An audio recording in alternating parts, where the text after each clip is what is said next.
Echoes of a Wild Heart. A paranormal rom-com of Banshee whispers, magic and love. By Win Valentine. I hype. Copyright 2025 by Win Valentine. All rights reserved. No part of this publication may be reproduced, stored, or transmitted in any form by any means, electronic, mechanical, photocopying, recording, scanning, or otherwise without written permission from the publisher. It is illegal to copy this book, post it to a website, or distribute it by any other means without permission. This novel is entirely a work of fiction. The names, characters, and incidents portrayed in it are the work of the author's imagination. Any resemblance to actual persons, living or dead, events or localities, is entirely coincidental. Win Valentine asserts the moral right to be identified as the author of this work. Designations used by companies to distinguish their products are often claimed as trademarks. All brand names and product names used in this book and on its cover are trade names, service marks, trademarks, and registered trademarks of their respective owners. The publishers and the book are not associated with any product or vendor mentioned in this book. None of the companies referenced within the book have endorsed the book. Book cover by Dana Sacco. Chapter 1: Whispers in the Market. The last thing Nash needed tonight was another magical crisis at the Phantom Falls market, but here he was, shouldering his way through a sea of panicked faces as an echoing lantern bobbed overhead. The spectral voices drifting from it made his sensitive ears twitch. "You never listened," a woman's ghostly voice wailed from the lantern. "All those years and you couldn't even remember my birthday," her partner's voice cut in, both voices overlapping in an ethereal mess of accusations. Nash ducked under a string of floating crystals, their usual warm glow now pulsing erratically in time with the multiple lanterns scattered throughout the market. The familiar scents of herb bundles and enchanted candies mixed with the sharp tang of anxiety rolling off the vendors. "Coming through?" he called out, sidestepping a particularly agitated pixie. "Just stay calm and..." A surge of emotional energy rippled through the market, sending a goblin's floating stall careening into Madame Whisperwind's crystal display. Nash's werewolf reflexes kicked in before his brain could catch up. He lunged forward, managing to catch an armful of falling vials while kicking a cushion under the rest. "Nice save, wolf boy," the goblin merchant grumbled, wrestling his stall back into position. "But who's gonna pay for my bruised inventory?" Before Nash could answer, 3 vendors descended upon him like angry birds. The sprite vendor, Miss Thornberry, buzzed right up to his face, her wings crackling with irritation. "This is the 3rd disruption this week." She jabbed a tiny finger into his chest. "The council promised to handle these echo things, and what do we get? More chaos. And my mood-sensing crystals are completely scrambled," added a tall elf with elaborate braids. "My customers can't tell if they're buying peaceful serenity or existential dread anymore." Nash maintained his diplomatic smile, though he could feel a headache building behind his eyes. "I understand your frustration, but..." A soft blue glow caught his peripheral vision, and his heart dropped as another echoing lantern drifted toward him. This one was different, familiar. The moment it drew close, he heard it. Juliet's voice, tinged with that particular gentleness she'd used that day. "Nash, I care about you, but not in the way you..." He swatted the lantern away harder than necessary, his carefully maintained composure cracking. A few nearby vendors stepped back, surprised by the uncharacteristic display of aggression from their usually laid-back peacekeeper. "Get it together, Grafer," he chided himself. Taking a deep breath, he spotted an overturned crate and saw his opportunity. In one fluid motion, he hopped onto it, using his height to command attention. "Listen up, everyone." His voice carried across the market, steady and warm despite his inner turmoil. The floating lanterns cast shifting patterns across his face as he spoke. "I know these echoes are disrupting business, and you have every right to be concerned. But I promise you, we're working on tracking down the source." A ripple of murmurs spread through the crowd, not entirely convinced but at least willing to listen. "That is, until another wave of emotional energy pulsed through the market, this one carrying a deep current of grief. Several vendors suddenly burst into tears, including old Gus, the troll who'd been selling enchanted mushrooms from the same corner for the past century. Nash jumped down from his makeshift podium and made his way to the elderly troll, who was now sobbing into his leather apron. "Hey Gus," he said softly, placing a hand on the troll's rocky shoulder. "Remember that story you were telling me about the time you won the Great Mushroom Bake-Off of '82? The secret ingredient was moonlight," Gus hiccuped, his craggy features softening slightly at the memory. "Been using it in my recipes ever since." "That's right," Nash encouraged, noting with relief that some of the other affected vendors were starting to recover. "And speaking of your recipes, I don't suppose you've got any of those calm-inducing purple caps in stock? Might help take the edge off for everyone." The simple act of discussing business seemed to center the old troll, who wiped his eyes with a handkerchief the size of a tablecloth. "Course I do, young pup. Course I do." As Nash helped Gus distribute the mushrooms to the still sniffling vendors, he tried to ignore the way the echoing lanterns continued to drift overhead, each one a potential landmine of memories he wasn't ready to face. The market's usual warm glow flickered uncertainly, like the whole place was holding its breath, waiting to see what emotional bombardment would come next. Nash spotted a group of younger werewolves hovering at the edge of the market, their nervous energy practically visible in the lantern light. Perfect. He recognized them from the pack's monthly meetings, mostly teenagers still learning to control their shifts. "Hey cubs," he called out, waving them over. "Want to put those enhanced reflexes to good use?" Their ears perked up, metaphorically speaking, since they were all in human form. A gangly redhead named Tommy stepped forward first, followed by his friends. "All right, here's the deal," Nash said, falling into the easy rhythm of leadership. "We've got unstable stalls and floating merchandise everywhere. Form teams of two, one person spotting while the other secures items. Think of it like that agility course we ran last full moon." The teens' anxiety transformed into focused energy as they paired off. Nash helped them divide the market into sections, making sure each team knew their assignment. "And remember, no shifting, even if you get startled. Last thing we need is accidental tail knocking in tight spaces." A few nervous laughs broke the tension, and soon the young werewolves were darting through the market with impressive coordination. Nash felt a flutter of pride watching Tommy deftly catch a tipping rack of enchanted wind chimes while his partner steadied the base. The moment of satisfaction shattered as two echoing lanterns collided directly overhead. Nash's enhanced senses went haywire as conflicting waves of emotion crashed down. Joy and despair, love and betrayal, the memories tangled together in a nauseating spiral of light and sound. I can't do this anymore. Best day of my life. Never meant to hurt you." Nash's knees nearly buckled. His head throbbed as he fought to filter out the overwhelming sensory assault. Through watering eyes, he noticed several of the young werewolves covering their ears, equally overwhelmed by their heightened senses. "Focus on one thing," he called out, voice rough. "Pick a single scent or sound and anchor yourself to it." He demonstrated by zeroing in on the familiar aroma of Gus's mushrooms, using it as a focal point until the worst of the emotional storm passed. As his vision cleared, Nash noticed something odd about the lantern's movements.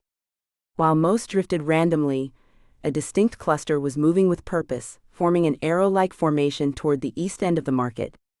He committed the pattern to memory while helping a young werewolf regain her balance. "Mr. Grafer. Mr. Grafer." A frantic voice cut through the chaos. Nash turned to find Mrs. Whisperwisp, the ghost vendor, floating anxiously beside her stall. Her normally translucent form flickered with distress as her collection of spectral artifacts began to pulse and hum. "The echoes, they're affecting everything." She gestured helplessly as preserved memories in bottles started to glow and rattle. "These are centuries old. If they break?" "On it," Nash assured her, already moving to action. "Tommy, bring your team over here." Working quickly, they began packing the most sensitive items into specially lined boxes. Each artifact seemed to vibrate with increasing intensity, adding its own whispers to the cacophony of voices above. Nash's ears picked up fragments of ancient languages and long-forgotten songs as they raced to secure the collection. Just as they closed the last box, a sudden chill ran down Nash's spine, different from the cool touch of Mrs. Whisperwisp's presence. His wolf instincts snapped to attention, fur metaphorically rising along his neck. Something else was here, something that made his supernatural senses buzz like a plucked guitar string. He scanned the market methodically, looking past the obvious chaos to the deeper shadows between stalls. The floating lanterns cast strange patterns of light and dark, making the task harder, but his werewolf vision adjusted quickly. There, in the shadows near old Gus's mushroom stall, a figure stood perfectly still, wearing a dress that seemed to absorb and reflect the spectral light in rippling waves of color. Nash's breath caught as he recognized Mireya, the banshee whose path he'd been carefully avoiding since she arrived in town. An echoing lantern drifted toward her, its light catching her silver hair in an ethereal display. Their eyes met across the market, and Nash felt that familiar guitar string tension hum louder in his chest. Her storm gray eyes held his gaze with an intensity that made him forget, for just a moment, about the chaos surrounding them. The lantern hovering near her began to pulse, but unlike the others, its light seemed to dim rather than brighten in her presence. Nash watched, fascinated, as the spectral voices emanating from it grew softer, almost reverent, as if the echo itself recognized what she was. Mireya instinctively stepped back as the echoing lantern drifted toward her, its ethereal glow pulsing like a curious heartbeat. Her dress rippled from deep purple to stormy gray, matching the churning sensation in her chest where a banshee cry threatened to break free. The pressure built beneath her sternum, familiar yet unwelcome, like an old friend who didn't know when to leave. "Not now," she muttered through clenched teeth, but the lantern bobbed closer, its light casting strange shadows across her silver hair. When she tried to duck behind a floating stall selling bottled starlight, the persistent orb simply curved around to meet her. "Wonderful. I've got a stalker." Through the market's chaos, she caught sight of Nash Grafer attempting to placate an irate goblin vendor whose mushrooms had started singing opera. Any other time, she might have found it amusing. Now, with the cry building in her throat, even the sight of the werewolf's disheveled charm sparked irritation. Their eyes met across the market. Nash's expression shifted from harried to concerned as he noticed her predicament. He excused himself from the goblin mid-rant and made his way toward her, hands raised like he was approaching a spooked animal. Mireya rolled her eyes so hard she practically saw her own thoughts. "Don't tell me, you need the resident harbinger of doom to save your market?" "I was going to say good evening, but your version has more flair." Nash's easy smile didn't quite mask his concern. "Though now that you mention it." The lantern chose that moment to pulse brighter, releasing a fragment of memory that made Mireya's skin prickle. A woman's voice thick with tears. "I never meant to say goodbye like this." The echo hit Mireya like a physical blow. Her banshee abilities amplified the emotional resonance, until she could taste the bitter tang of regret on her tongue. She winced, pressing her fingers to her temples. "They've been acting up all evening," Nash explained, gesturing to the dozens of lanterns floating above the market.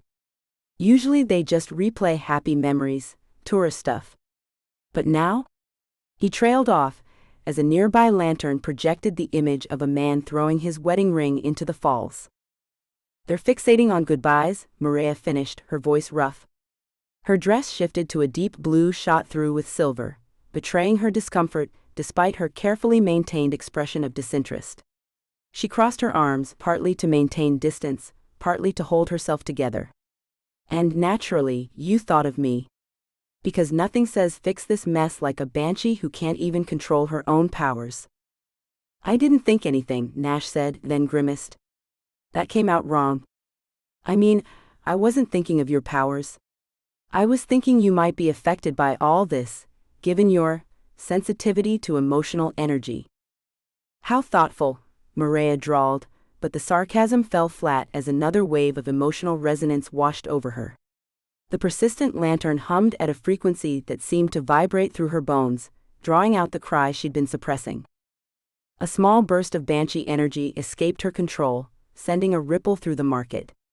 The floating lanterns responded, chiming in harmony like the world's most morbid wind chime collection. "Oh sure," she deadpanned, watching as the musical wave caused several shoppers to jump. "Let's add wind chimes to this circus. Maybe we can get the mushrooms to provide backup vocals." Nash's lips twitched, but he managed to maintain a somewhat serious expression. "Look, I know you prefer to handle things alone, but these echoes are getting stronger. And you're clearly picking up on something." "Picking up on something?" Mireya cut him off, her voice sharp enough to make nearby lanterns flicker. "I'm drowning in everyone's leftover grief while trying not to bring down half the market with a banshee cry, but sure, let's call it picking up on something." Her dress darkened to nearly black, shot through with threads of electric blue that crackled like lightning. The werewolf took a step closer, and Mireya found herself caught between the instinct to step back and a strange reluctance to retreat. He smelled like pine needles and wood smoke, surprisingly grounding amidst the market's chaos of competing magical scents. "Then help me understand," he said softly, his amber eyes sincere in a way that made her want to look anywhere else. "Because right now I've got vendors ready to riot, lanterns acting like emotional amplifiers, and a market full of people about to be traumatized by their own memories. And you're the only one who seems to see the pattern in all this chaos." Mireya forced herself to hold Nash's earnest gaze, fighting the urge to disappear into the nearest shadow. His genuine concern was almost worse than the echoes themselves, at least those she understood. But this? A werewolf, looking at her like she was something more than just death's messenger? That was decidedly not in her comfort zone. "Your heroic werewolf complex is showing," she drawled, adjusting her sleeve with deliberate casualness.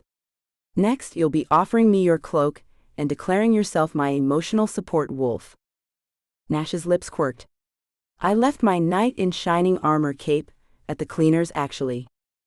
The persistent lantern bobbed closer, practically nudging her hand like an attention-starved cat.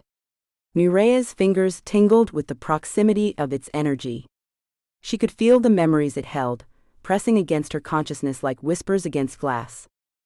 "Fine," she muttered, more to herself than Nash. "Let's get this over with." The moment her fingers brushed the lantern's surface, memories crashed through her defenses. A couple arguing in the rain outside Phantom Falls Cafe. A letter torn to pieces, scattered in the wind. A locket tossed into the falls, its splash echoing with decades of similar gestures. Each memory carried the weight of goodbye, but twisted somehow, like watching a familiar movie played backwards and sideways. Mireya sucked in a sharp breath, her carefully maintained composure cracking. Her eyes widened as the images continued to flood her mind, each one carrying an emotional resonance that made her banshee senses buzz like static electricity. "These echoes," she managed through gritted teeth, "they're like death omens but more annoying and less final. Instead of showing the end, they're showing all the little deaths. The moments people choose to walk away." Her dress shifted to deep blue, betraying her fascination even as she tried to maintain her detached facade. Nash stepped closer, his presence oddly steadying. "And you can interpret them? Make sense of what they're trying to tell us?" "Because partnering with a werewolf always ends well in the stories," she retorted, even as she found herself moving toward another lantern. Its glow called to her, promising more pieces to this bizarre puzzle. "Haven't you read any folklore? This is usually where everything goes terribly wrong." More lanterns drifted toward them, creating a slowly rotating constellation of ghostly lights. The ethereal glow caught in her silver hair, creating an effect that would have been beautiful if it wasn't so damn inconvenient.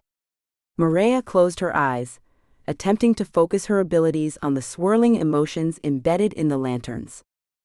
A small sonic pulse escaped her control, rippling through the market. Nash's ears twitched, and he shook his head like a dog trying to clear water from its fur. "Sorry?" she said, not feeling particularly sorry at all. But as she processed the information from the echoes, her expression shifted from reluctant to concerned. These weren't just random memories, they were connected, building towards something she couldn't quite grasp. "Maybe we should consult Juliet and Sebastian," Nash suggested, running a hand through his already disheveled hair. They might have some insight into. Ah yes, let's add a chaos witch to the mix. Perfect. Mireya's tone could have dried up the falls. Because what this situation really needs is someone whose magic has the subtlety of a drunk unicorn in a crystal shop. But even as she said it, her dress rippled with threads of silver, uncertainty breaking through her usual cynicism. The echoes were growing stronger, more insistent, and they carried a weight she couldn't ignore. Whatever was happening in Phantom Falls Market went beyond simple magical mishaps. Another lantern brushed against her shoulder, and this time the memory it contained made her flinch. A woman's voice thick with regret. Some goodbyes never really end.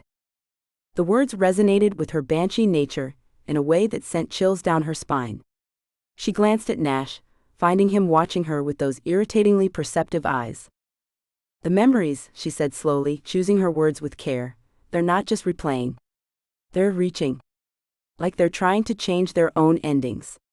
She gestured at the floating lights around them.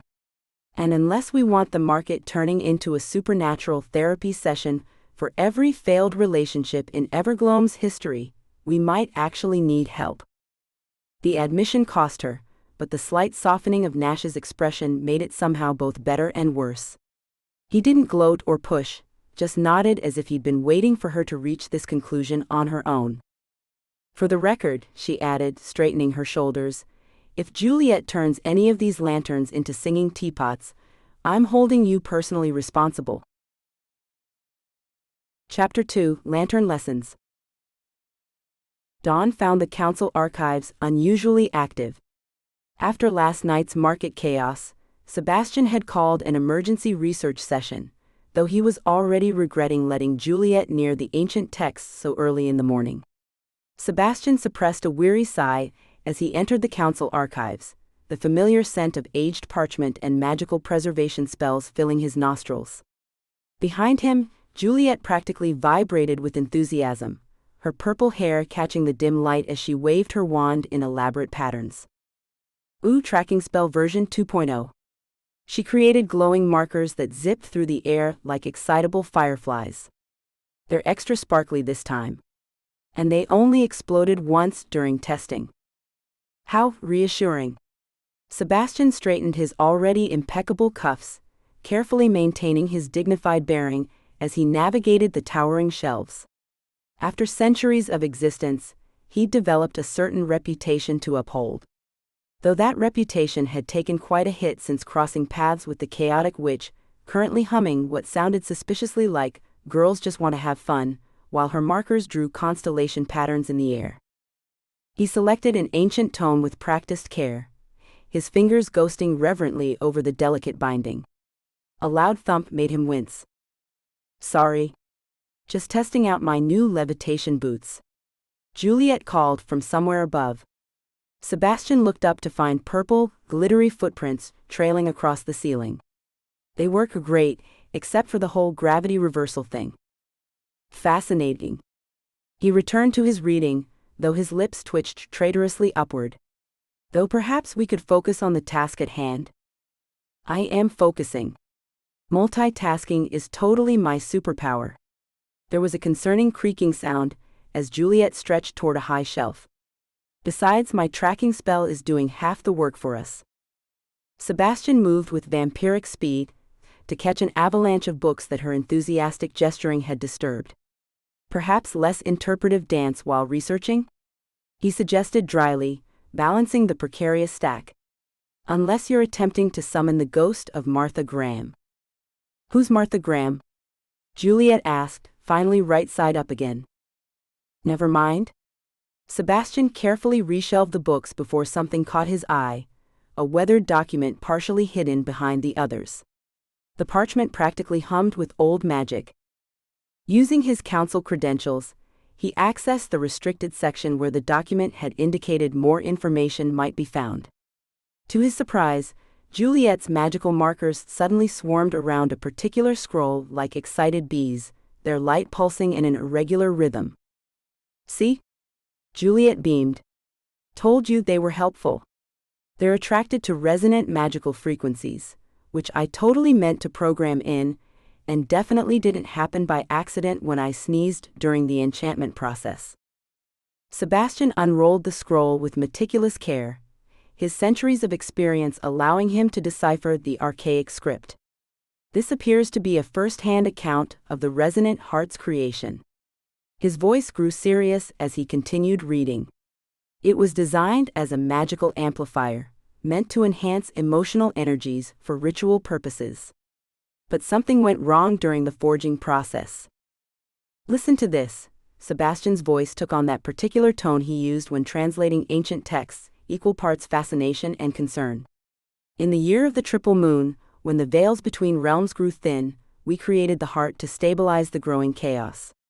The crystalline matrix, forged in dragon's breath and cooled in Banshee tears, was designed to harmonize supernatural energies across Evergloam. He traced the elaborate illustrations with a careful finger. The council's founders understood that emotional energy could tear reality apart if left unchecked. They built the heart during a rare celestial alignment, 3 crescent moons appearing simultaneously in the sky. Like a magical mood ring for the whole town? Juliet peered over his shoulder, her breath fogging the ancient parchment. But supersized and with more dramatic consequences? More like a stabilizing force, Sebastian corrected, though his lips twitched at her interpretation. The heart was meant to prevent emotional resonance from building to dangerous levels. According to this account, uncontrolled supernatural feelings can create tears in the fabric of reality itself. The founders feared these tears could allow things to slip through from other planes of existence. Things? Juliet's eyes widened. What kind of things? The good kind that bring presents, or the bad kind that eat your face? The account is frustratingly vague on that point, Sebastian admitted, scanning further down the scroll. But it mentions something called the Crescent Prophecy. Apparently, the heart's power waxes and wanes with the moon phases. During crescent moons, the barriers between realities grow especially thin. That explains why the echoes are getting stronger, Juliet mused, absently creating tiny sparkles with her wand. But why did they make it heart-shaped? Seems a bit on the nose for an ancient artifact of incredible power. Actually, Sebastian pointed to a detailed diagram, the crystalline structure naturally formed that shape during the forging process. The founders believed it was responding to the emotional energies it was designed to contain. He paused, frowning at a particularly worrying passage. However, they also warned that if the heart ever fractured, those same emotions could tear holes in reality itself. So, no pressure or anything, Juliet quipped, though her usual bounce had subdued slightly.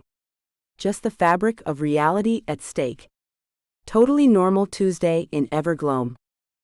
Ooh, like my triple-strength good vibes potion that turned everyone's hair into mood rings for a week?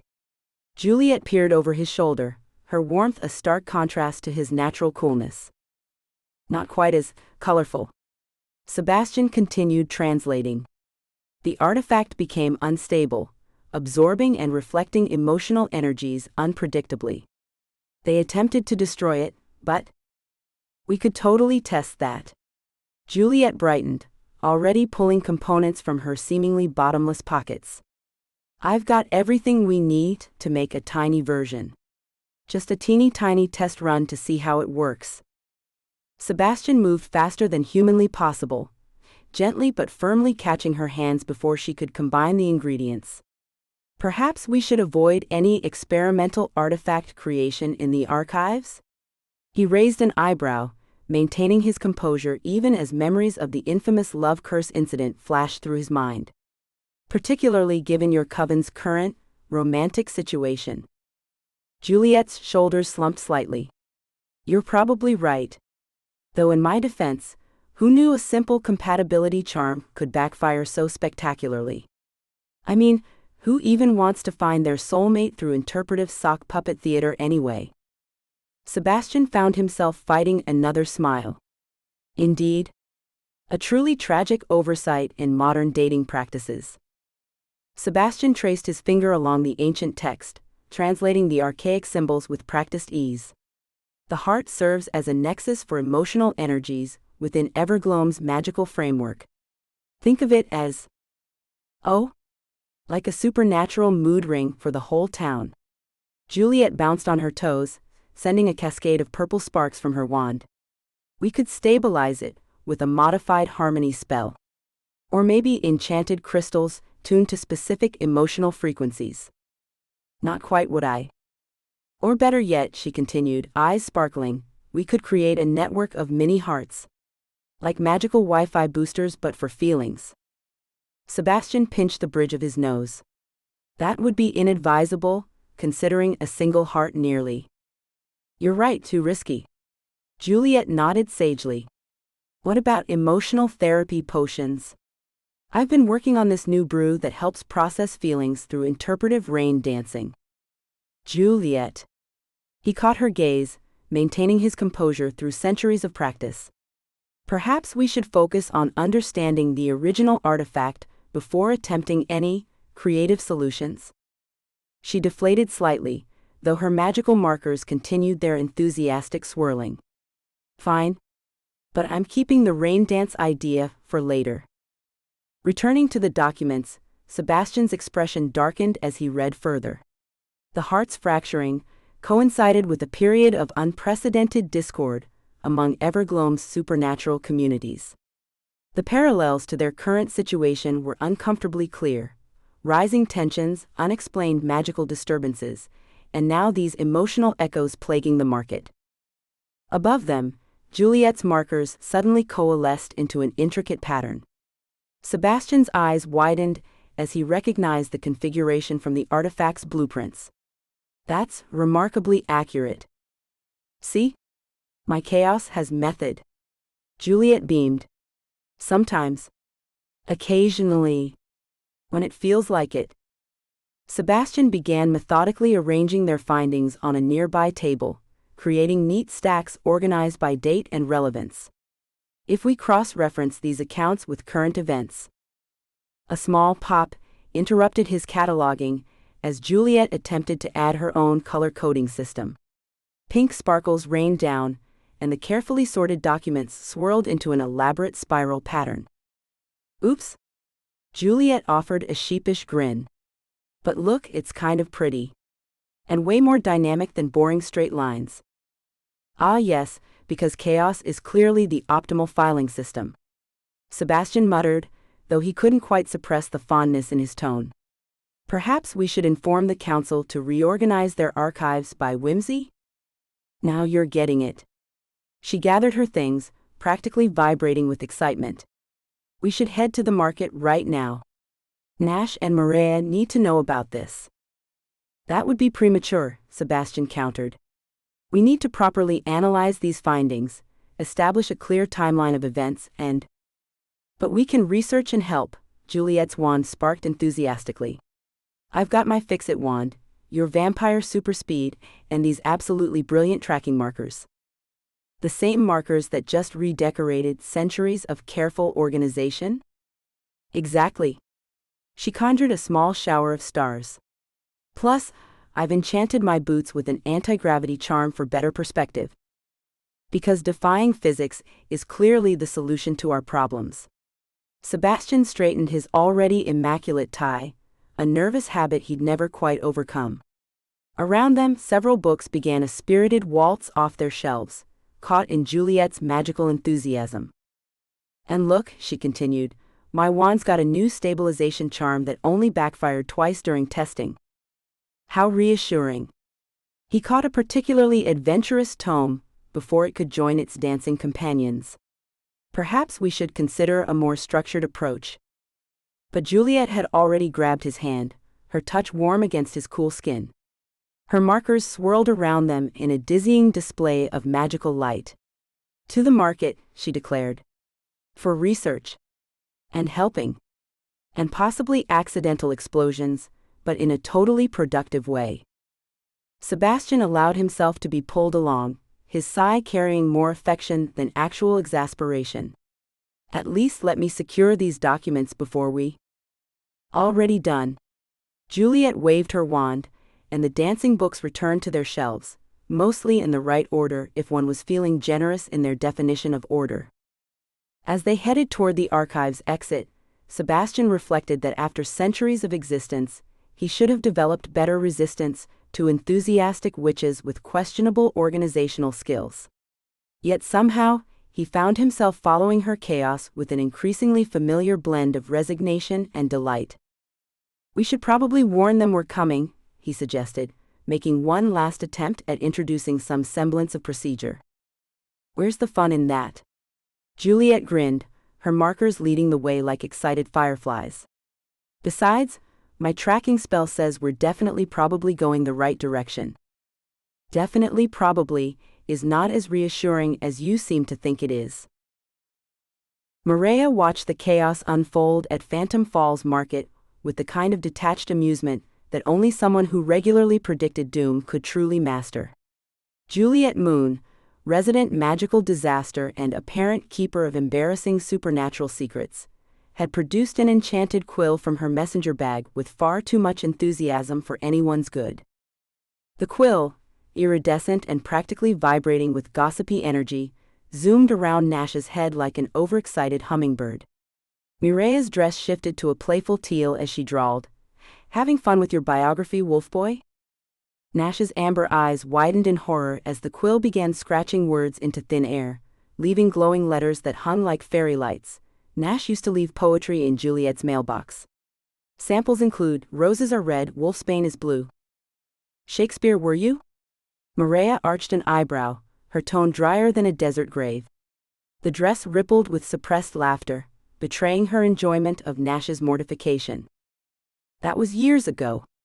Nash lunged for the quill, his supposedly superior werewolf reflexes failing him as the magical implement pirouetted away from his grasp. He stumbled into a nearby stall, sending a display of bottled memories tinkling against each other like wind chimes. Mireya leaned against a market column, crossing her arms. "And here I thought werewolves were supposed to have good hunting instincts." Her voice dripped with mock disappointment. "Though I suppose love poems aren't typically considered prey." The quill, apparently delighted by its new audience, scrawled enthusiastically, "Valentine's Day Incident Number 37. Nash attempted to serenade Juliet with Moon River outside her window. Local cats joined in. Noise complaints filed by 3 separate covens." Mireya's dress shifted to an amused amber as she cleared her throat theatrically. "Moon River," she began in an exaggerated operatic voice, wider than a werewolf's ego. Sebastian, who had been watching the spectacle with aristocratic restraint, finally cracked a smirk. "I remember that night. The cats were actually more in tune." "It wasn't that bad," Nash protested, his cheeks flushing. "And besides, I'd had a few shots of liquid courage." The quill darted toward Mireya, apparently seeking new targets for its gossip campaign. Before it could write a single letter about her, she released a precise sonic pulse that sent it spinning off course. "Nice try, but banshees don't spill tea, we serve karma," she quipped, her dress flickering defensively to a steely gray. "Look," Nash said, running a hand through his already disheveled hair, "it wasn't really a crush. More like professional admiration for a fellow supernatural being." The quill went absolutely berserk at this statement, shooting out golden letters faster than a ticker tape parade. Evidence to the contrary. Exhibit A, the Valentine's Day howl-o-gram. Exhibit B, the enchanted roses that followed Juliet around for a week. Exhibit C, the accidental rescue during the Goblin Market incident. "Sure," Mireya drawled, her dress shimmering with hints of silver amusement, "and I'm just a slightly melodramatic soprano." The look Nash shot her could have curdled milk, which only made her smirk wider. "What? Don't give me that wolfish pout. At least your teenage pining had style. Most people just send texts, you went full supernatural rom-com." Juliet, who had been surprisingly quiet during this entire exchange, finally piped up. "Oh? That reminds me of the time Nash tried to impress me by—" "Maybe," Sebastian interrupted smoothly, "we should focus on the actual magical crisis at hand? The one involving the memory lanterns and potential catastrophic emotional fallout?" Mireya's dress settled into a more serious shade of blue, though she couldn't quite suppress the amused quirk of her lips. "Spoil sport," she muttered, but her attention shifted to the lanterns drifting overhead, their light pulsing with fragments of Evergloam's collective emotional history. Though I suppose he has a point. These memories aren't just embarrassing love notes, they're pieces of everyone's past bubbling up without permission. The quill, perhaps sensing the shift in mood, finally settled down, though not before adding one last flourish, to be continued. Nash shot Mireya a look that was equal parts gratitude and wariness. Thanks for the save. Though I get the feeling you're filing all this away for future reference. A banshee never reveals her secrets, Mireya replied, her dress rippling with hints of mischief. But let's just say karma has a way of coming back around, usually with better timing than your serenades. Mireya couldn't remember the last time her dress had cycled through colors this quickly. The magical garment practically strobed with barely contained mirth as the quill swooped through the air, leaving a new revelation hanging in glittering text. Full Moon Fiasco number 12. Subject attempted to combine wolf form with musical talent. Resulted in howling rendition of Can't Help Falling in Love. Local dogs joined chorus. 3 noise complaints filed. Points for creativity, Mireya drawled, watching Nash's face cycle through various shades of mortification. Minus several thousand for dignity. Her dress rippled with suppressed laughter, betraying her composed expression. Nash ran a hand down his face, forcing a smile that wouldn't have fooled a baby ghost. At least it can't get worse. Mireya's eye roll was so profound she felt it in her soul, and as a banshee that was saying something. You really need to stop tempting fate, puppy. The words had barely left her lips when the quill practically vibrated with delight, scrawling out, found under subject's bed, how to howl your way to her heart, love spells for the magically challenged, and dating for supernatural dummies. Something in Nash's expression made her pause. Beneath his forced chuckle and awkward shrug, there was a flash of genuine hurt that made her dress shift unconsciously to a softer shade of lavender. Not that she cared about his feelings, obviously. It was just professional courtesy. Or something. Amateur hour, she muttered, snatching the quill mid-scribble before it could reveal whatever other embarrassing secrets it had stored up. The magical implement squirmed in her grip like an indignant snake. Your secret's safe with me. Well, and everyone within reading distance of this magical tattletale. Nash's grateful look hit her like a punch to the gut. It was too sincere. Too warm. Her dress flickered uncertainly, before settling into a professional dark blue, as she focused intently on the quill's magical signature. Whoever enchanted this clearly skipped Magical Ethics 101. The spellwork is sloppy, almost like, ooh, is that one of them fancy writing birds? Mireya's dress darkened to charcoal, as Grimble's voice pierced her concentration. The goblin materialized between 2 market stalls, his vest jingling like a one-man band having a seizure. Various borrowed trinkets caught the lantern light, creating a disco ball effect that made her eyes hurt. And now the Chaos Goblin arrives. Perfect. She pinched the bridge of her nose, feeling a headache building. Don't you have some shiny objects to alphabetize? Already did that. Twice. Grimble bounced on his toes, eyes fixed on the quill with unsettling intensity. But that there's a grade a gossip gatherer, that is. Bet it knows all sorts of juicy secrets about everyone in Evergloam. Like that time Nash tried to? Finish that sentence, Mireya cut in, her voice dropping to what she privately thought of as her pre-Banshee warning tone, and I'll demonstrate exactly why my kind is associated with death omens. The goblin's oversized ears twitched. Ah, you're no fun. Though? His eyes gleamed with mischievous intelligence that made her dress ripple warily. Might know something about them echo lanterns you lot are investigating. Something about memories and emotions getting all tangled up with old magic. Very interesting stuff. Mireya's fingers tightened around the quill as it made another bid for freedom. And what would a trinket-hoarding goblin know about magical resonance?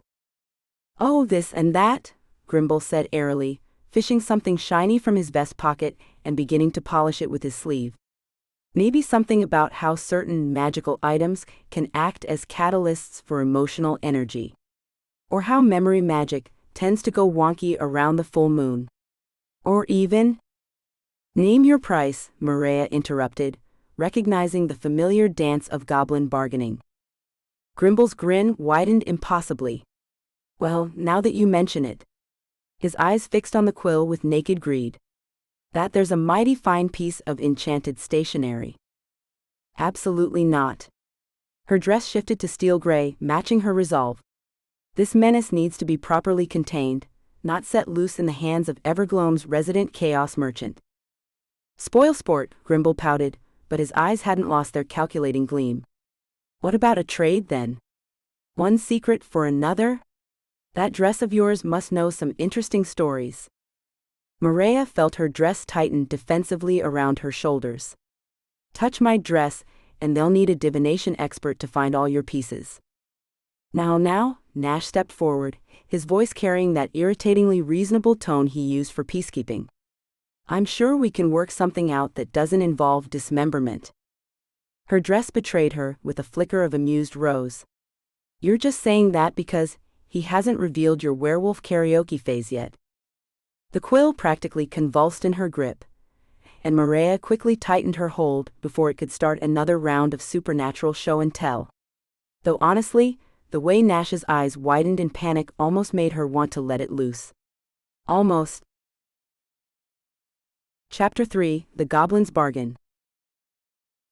Grimble's heart did a little jig as he watched the fascinating group approach his stall. The Banshee's dress shifted through colors like a magical mood ring, and oh how it made his collector's fingers twitch. He bounced eagerly on his tiptoes, causing the countless trinkets pinned to his vest to create a symphony of tiny clinks and jingles. Ooh, pretty colors. He leaned forward, nearly toppling a precariously balanced tower of enchanted paperweights. Trade you something shiny for it? I've got a lovely enchanted thimble that sings lullabies to needles. The Banshee's withering glare hit him like a blast of Arctic wind, and his ears drooped so low they nearly touched his shoulders. Right. Business first, trading for pretty dresses later. Minor setback. Very minor. Grimble dove into the chaos of his collection, sending various objects flying. A self-spinning top launched itself directly at Nash's shin with impressive accuracy. Oops. That happens sometimes. They're very enthusiastic items. While Nash hopped on one foot, muttering something that sounded suspiciously like enthusiastic my tail, Grimble's fingers closed around exactly what he needed. Well, probably needed. It looked important enough to be what they needed anyway.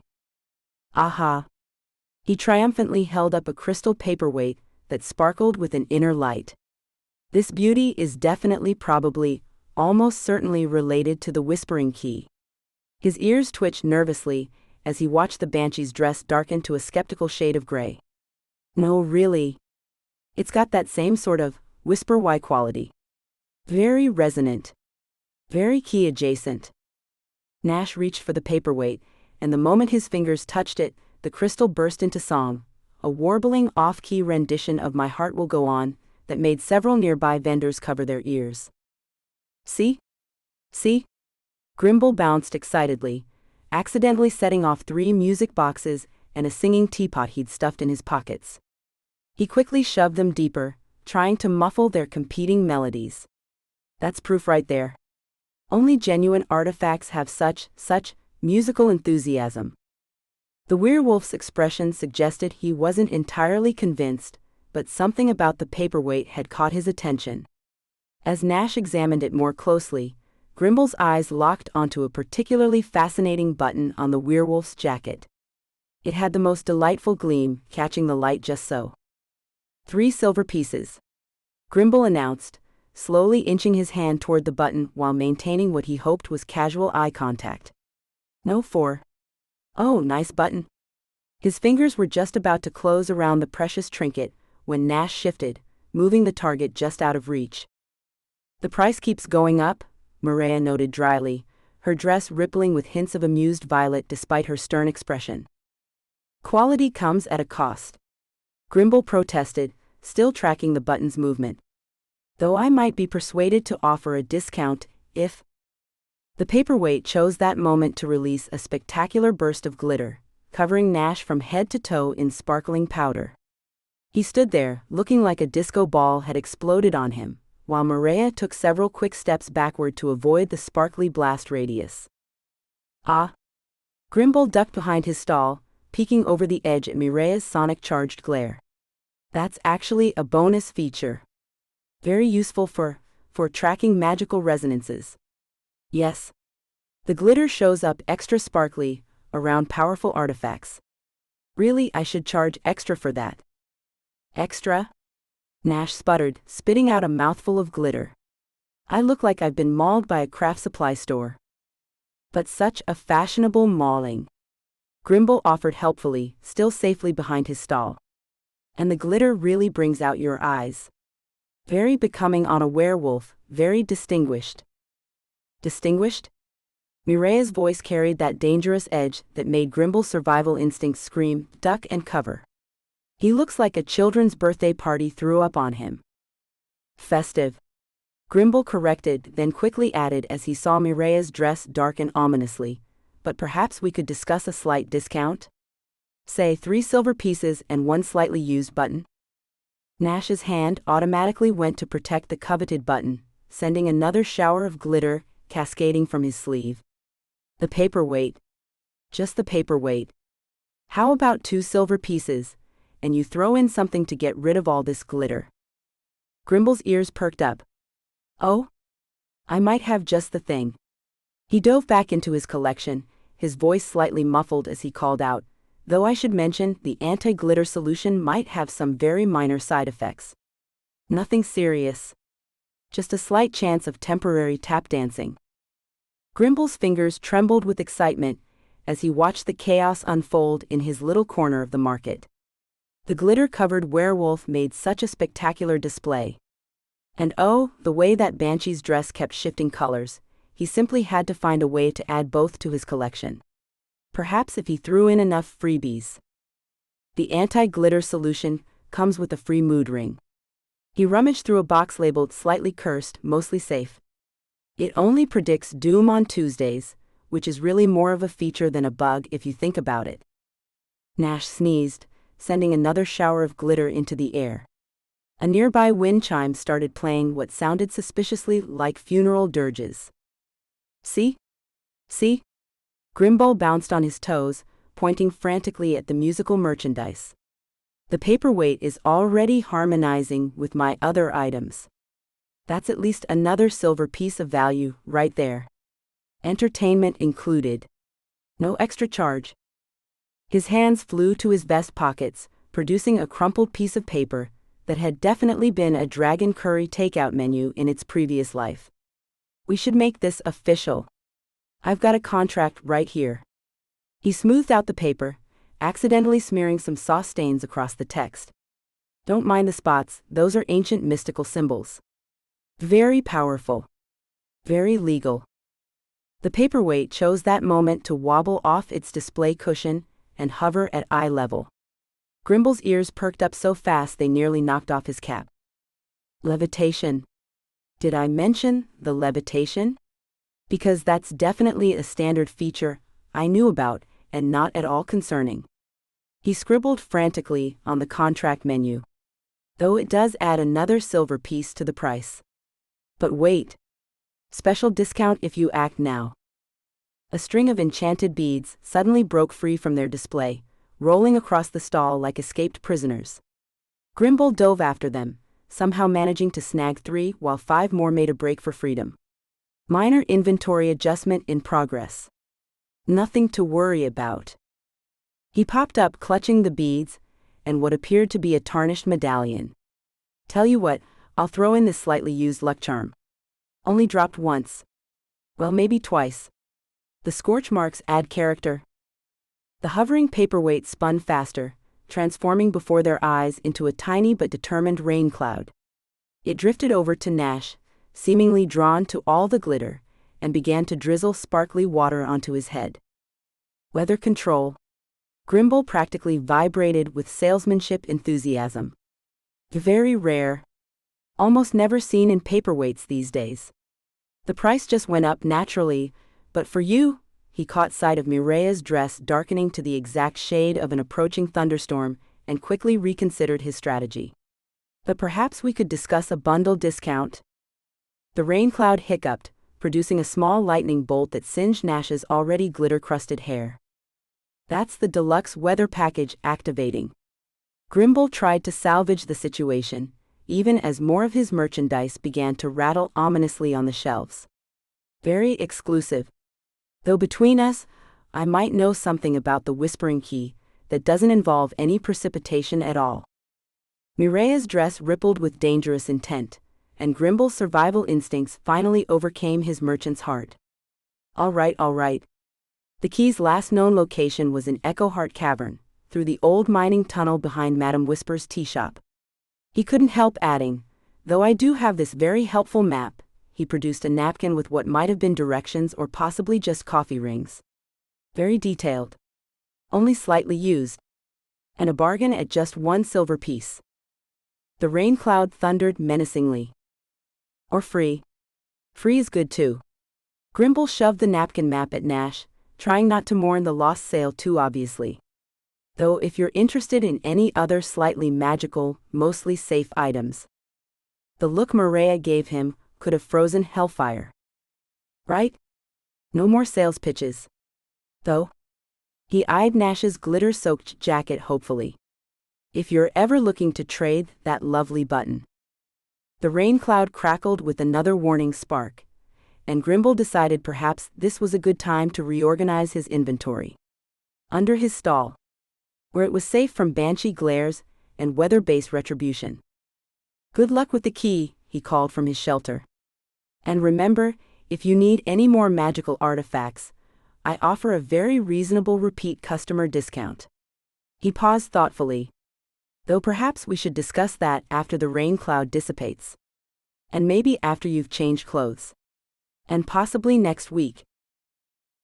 Rhett sauntered into Phantom Falls Market, adjusting his singed leather jacket with a practiced nonchalance. The acrid smell of dragon breath still clung to him from his earlier delivery mishap. Who knew ancient worms were so particular about their mail-order catalogs being perfectly centered in their mailboxes? He spotted Nash through the chaos, the werewolf covered head to toe in what appeared to be enchanted glitter rain. The sight was too good to pass up. Nice look, Rhett drawled, leaning against a floating market stall that immediately drifted sideways, nearly dumping him on his rear. He recovered with a quick step, pretending it was intentional. Starting a new fashion trend for the pack? Because I gotta say, the whole disco wolf thing? It's bold. Nash's unamused glare only made Rhett's grin widen. He dodged a particularly determined floating lantern that seemed intent on bonking him on the head, its glow pulsing with what he swore was irritation. You know, Rhett reached into his courier bag. Speaking of bold fashion choices, check out my latest acquisition. He pulled out the whispering key with a flourish, its metallic surface catching the lantern light. Just happened to find this beauty in a griffin's nest.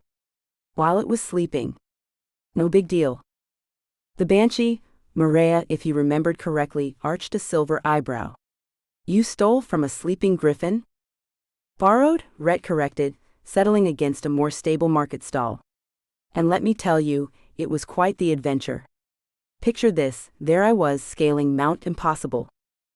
Mount Improbable, Nash corrected. That's what I said. So there I was, dodging lightning strikes with nothing but my wit and charm. In broad daylight? Mireya's dress shifted to a skeptical shade of blue-gray. The weather's very unpredictable up there, Rhett continued smoothly.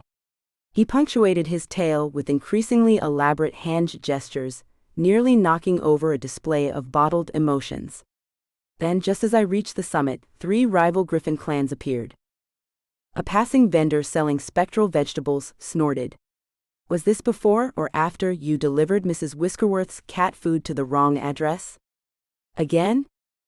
That was one time, Rhett protested. And those hellhounds looked very feline from certain angles. He flourished the key again, attempting to steer the conversation back to his heroics. Anyway, as I was saying, the key chose that moment to activate, a soft whisper emanating from its surface. Current location, Phantom Falls Market, next to the stall where Rhett knocked over an entire cart of love potions last Tuesday. That's not, Rhett started. Previous location, the key continued helpfully. Griffin's Nest? Negative. Found in Lost and Found box, at Supernatural Courier headquarters. Rhett's confident smirk faltered. Well, technically.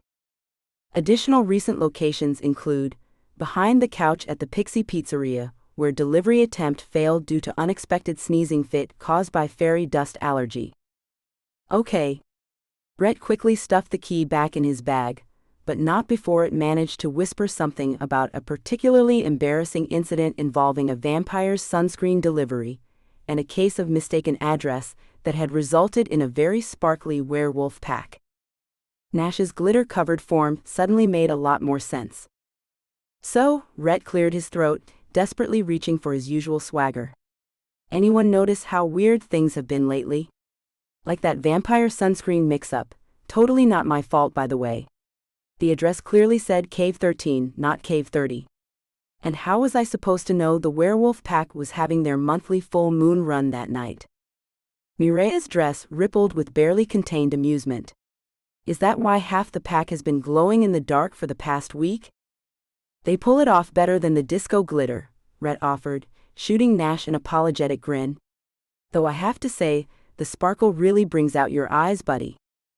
A nearby lantern drifted closer, replaying a snippet of the werewolf pack's reaction to their unexpected glitter bath. The sound of howling and creative cursing filled the air. At least they're visible during night patrols now, Rhett pointed out helpfully. Very safety conscious, if you think about it. I should probably add that to my incident report. Improved pack visibility by 300%. Bonus, festive atmospheric enhancement. The key whispered again from his bag, courier performance review pending. Right? Rhett clapped his hands together. About that key, it's yours if you want it. No charge. Consider it my contribution to whatever's going on with these chatty lanterns. Just, maybe don't mention where you got it. Especially to anyone in courier management. Or any griffins. Or pixies. Or vampires. Actually, let's just say you found it in a mysterious and totally legitimate way that doesn't involve me at all. Rhett felt the key grow warm in his palm seconds before it started vibrating like a possessed wind-up toy. Whoa! He juggled it between his hands, the metal buzzing against his fingers. Nash's quick reflexes saved the day and Rhett's dignity as he snatched the key mid-bounce. Should have mentioned it does that, Rhett offered with his most charming grin. Courier disclaimer, no refunds. Also might want to wear gloves. And maybe earplugs.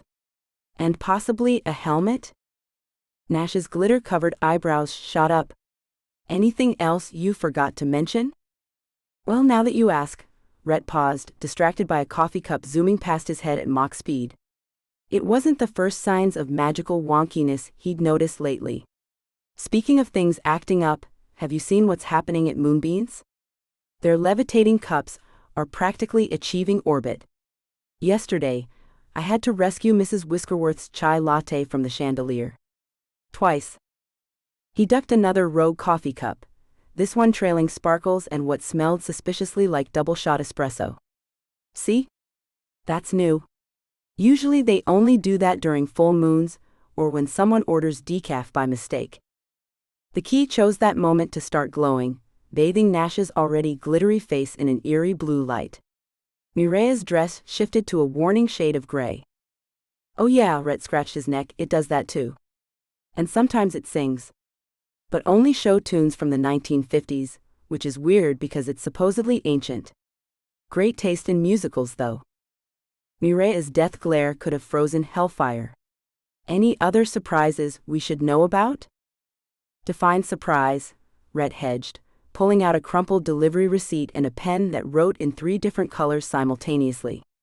Look, I might know a few things about where this key wants to go. Being a courier has its perks, like knowing every back alley and secret pathway in Evergloam. He spread the receipt on a nearby floating stall, which helpfully tilted to provide a better writing surface. See, here's the market, he drew a wobbly circle. And here's where things get interesting. There's this shortcut behind Old Man Whisper's Ghost Pepper Garden. Don't ask why it's called that. The story involves 3 drunk pixies and a very angry garden gnome. The key whispered again, its voice taking on a sing-song quality. Rhett, never one to resist improvising, translated with dramatic flair. Through misty paths and shadows deep, where ghostly peppers make you weep, past the witch's crooked gate, where time runs neither soon nor late. Mireya's dress flashed crimson. Are you making this up? Only the rhyming part, Rhett admitted. The key's actually saying something about ancient resonance and emotional convergence, but that doesn't have the same ring to it. Besides, my version's more fun. Watch. Where banshees wail and werewolves prowl, and coffee cups make mortals howl. Seek the glade of endless night. Just watch out for the sprite's disco light. The key suddenly yanked forward in Nash's grip, pointing decisively toward the wailing glade. Rhett took several strategic steps backward, already calculating the fastest escape route that wouldn't involve passing Mrs. Whiskerworth's garden again. And that's my cue to make like a werewolf and howl. I mean run. He adjusted his singed jacket with exaggerated care. Got more deliveries anyway, preferably ones that don't talk back. Or glow. Or sing show tunes. A floating lantern drifted between them, replaying what sounded suspiciously like Rhett's attempt at karaoke night last week. He swatted it away. Those things are worse than the town gossip column. At least the paper doesn't follow you around playing your greatest hits. The key whispered one last time something about destiny and chosen paths, which Rhett helpfully translated. Through the glade and past the trees, watch out for those angry bees. There aren't actually any bees, he added quickly, noting Mireya's increasingly murderous expression. But it rhymed, and let's be honest, it's more entertaining than follow the mystical resonance of ancient power or whatever. Plus, the key seems to appreciate my artistic interpretation. Don't you? He directed this last bit at Nash's glowing handful. The key's response was to shine brighter and vibrate harder, nearly escaping Nash's grip. Right, that's definitely my exit cue. Good luck with the whole glowing, vibrating, singing artifact thing. If anyone asks, you found it in a mysterious cave guarded by 3-headed dragons. Much cooler story than the courier lost and found box. Rhett backed away, offering a mock salute. Oh, and Nash? The glitter really does bring out your eyes. Very festive. Mireya watched Nash spread Grimble's collection of questionable research materials across their corner table at Moonbeams, each item more dubious than the last. Crumpled receipts with cryptic scribbles in the margins. A takeout menu covered in coffee rings, and what appeared to be detailed drawings of dancing mushrooms. And was that a sock with notes written directly on the fabric? Your filing system is almost as questionable as your choice in informants, she observed, feeling her dress shift to a sardonic steel gray. The fabric's movement drew a few curious glances from other patrons, but she'd long since learned to ignore the attention her mood-sensitive attire attracted. Nash held up the sock triumphantly. Hey, Grimble's system may be unconventional, but his intel is solid. Usually? He squinted at the sock. Once you decode it. Assuming you can read upside-down sock runes. Her dress rippled with barely suppressed amusement, betraying her deadpan delivery. At least my sources are more reliable than your color commentary, Nash shot back, his amber eyes twinkling as he arranged the items into what she assumed he thought was a logical pattern. Mireya opened her mouth for another cutting remark, but a familiar tingling sensation crawled up her spine. Her dress shifted to an uneasy purple, as the coffee cups on nearby tables began to vibrate, their contents creating tiny ripples that moved against natural physics. Nash, she warned, but he was already nodding, his enhanced senses picking up on the disturbance. I see it. Echo energy.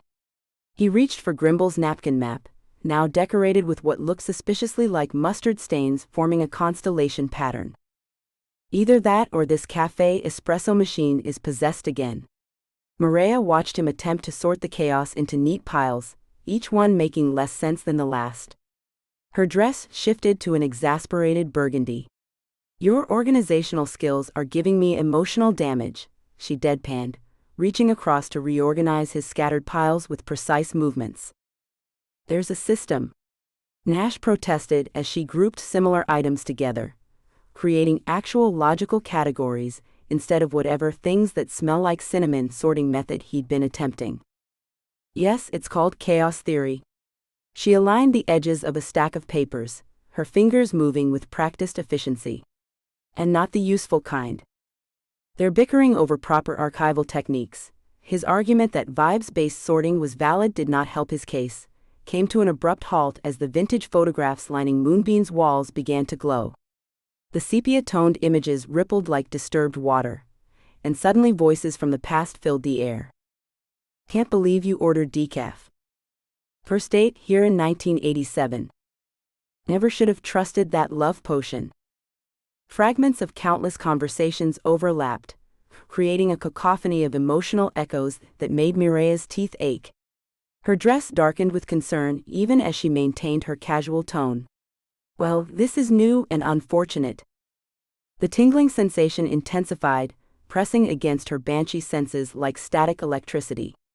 She gripped her coffee cup tighter, trying to ground herself against the overwhelming surge of past emotions flooding the space. Every photograph held dozens of memories, and they were all trying to replay at once. A gentle nudge against her hand drew her attention back to the present. Nash had quietly slid his chocolate muffin toward her, his expression carefully neutral but his eyes understanding. He'd noticed her tells, of course he had. Werewolf senses aside, he'd become annoyingly perceptive about her moods, regardless of what color her dress broadcast. "I don't need your pity pastry," she muttered even as she broke off a piece. "Wouldn't dream of it," Nash replied easily. "I just hate to see a perfectly good muffin go to waste while we decode Grimble's sock prophecies." The absurdity of the statement, combined with the rich chocolate melting on her tongue, helped center her against the pressing weight of the echoes. Her dress lightened slightly, though the worried purple undertones remained. "Speaking of which," she tapped one of the newly organized piles. "These symbols keep repeating. They look like the same ones from the Whispering Key, but with more?" She tilted her head. "Are those little hearts around them?" "Grimble's artistic interpretation," Nash explained, leaning closer to examine the drawings. His shoulder brushed hers, and she firmly ignored both the contact and her dress's subtle shift toward rose. "He claims they appeared in his tea leaves right after a particularly strong cup of Earl Grey." "Of course they did," Mireya sighed, just as another wave of echo energy pulsed through the cafe. The vintage photos flickered more intensely, their remembered conversations growing louder and more distinct. A particularly emotional memory of a proposal gone wrong made her Banshee senses spike sharply. A sudden silvery glow caught Mireya's attention, making her Banshee senses tingle. The napkin map on their table had begun to shimmer with spectral energy, previously invisible markings bleeding through the paper like moonlight through fog. Intricate patterns emerged, forming what looked suspiciously like legitimate magical waypoints. "Your goblin friend's either cleverer than he looks or accidentally competent," Mireya admitted, though her tone made it clear which option she favored. Her dress rippled with reluctant interest, shifting from exasperated burgundy to a curious violet. Nash traced the newly revealed markings with his finger. "These align perfectly with the Wailing Glade. We should start there." "Absolutely not," Mireya began automatically, but the words died in her throat as her Banshee senses hummed in unmistakable agreement. The Glade's energy called to her, resonating with the same frequency as the echoes disrupting the cafe. Her dress darkened with annoyance. "I hate when you're accidentally right," she grumbled. Before Nash could properly enjoy his victory, another surge of echo energy pulsed through Moonbeams. The air grew thick with remembered emotions, and suddenly every customer's coffee transformed, taking on the taste of their most memorable cup. The cafe erupted into chaos. "This is magnificent," exclaimed an elderly witch, tears in her eyes. "My grandmother's special blend, the one she made for my wedding day."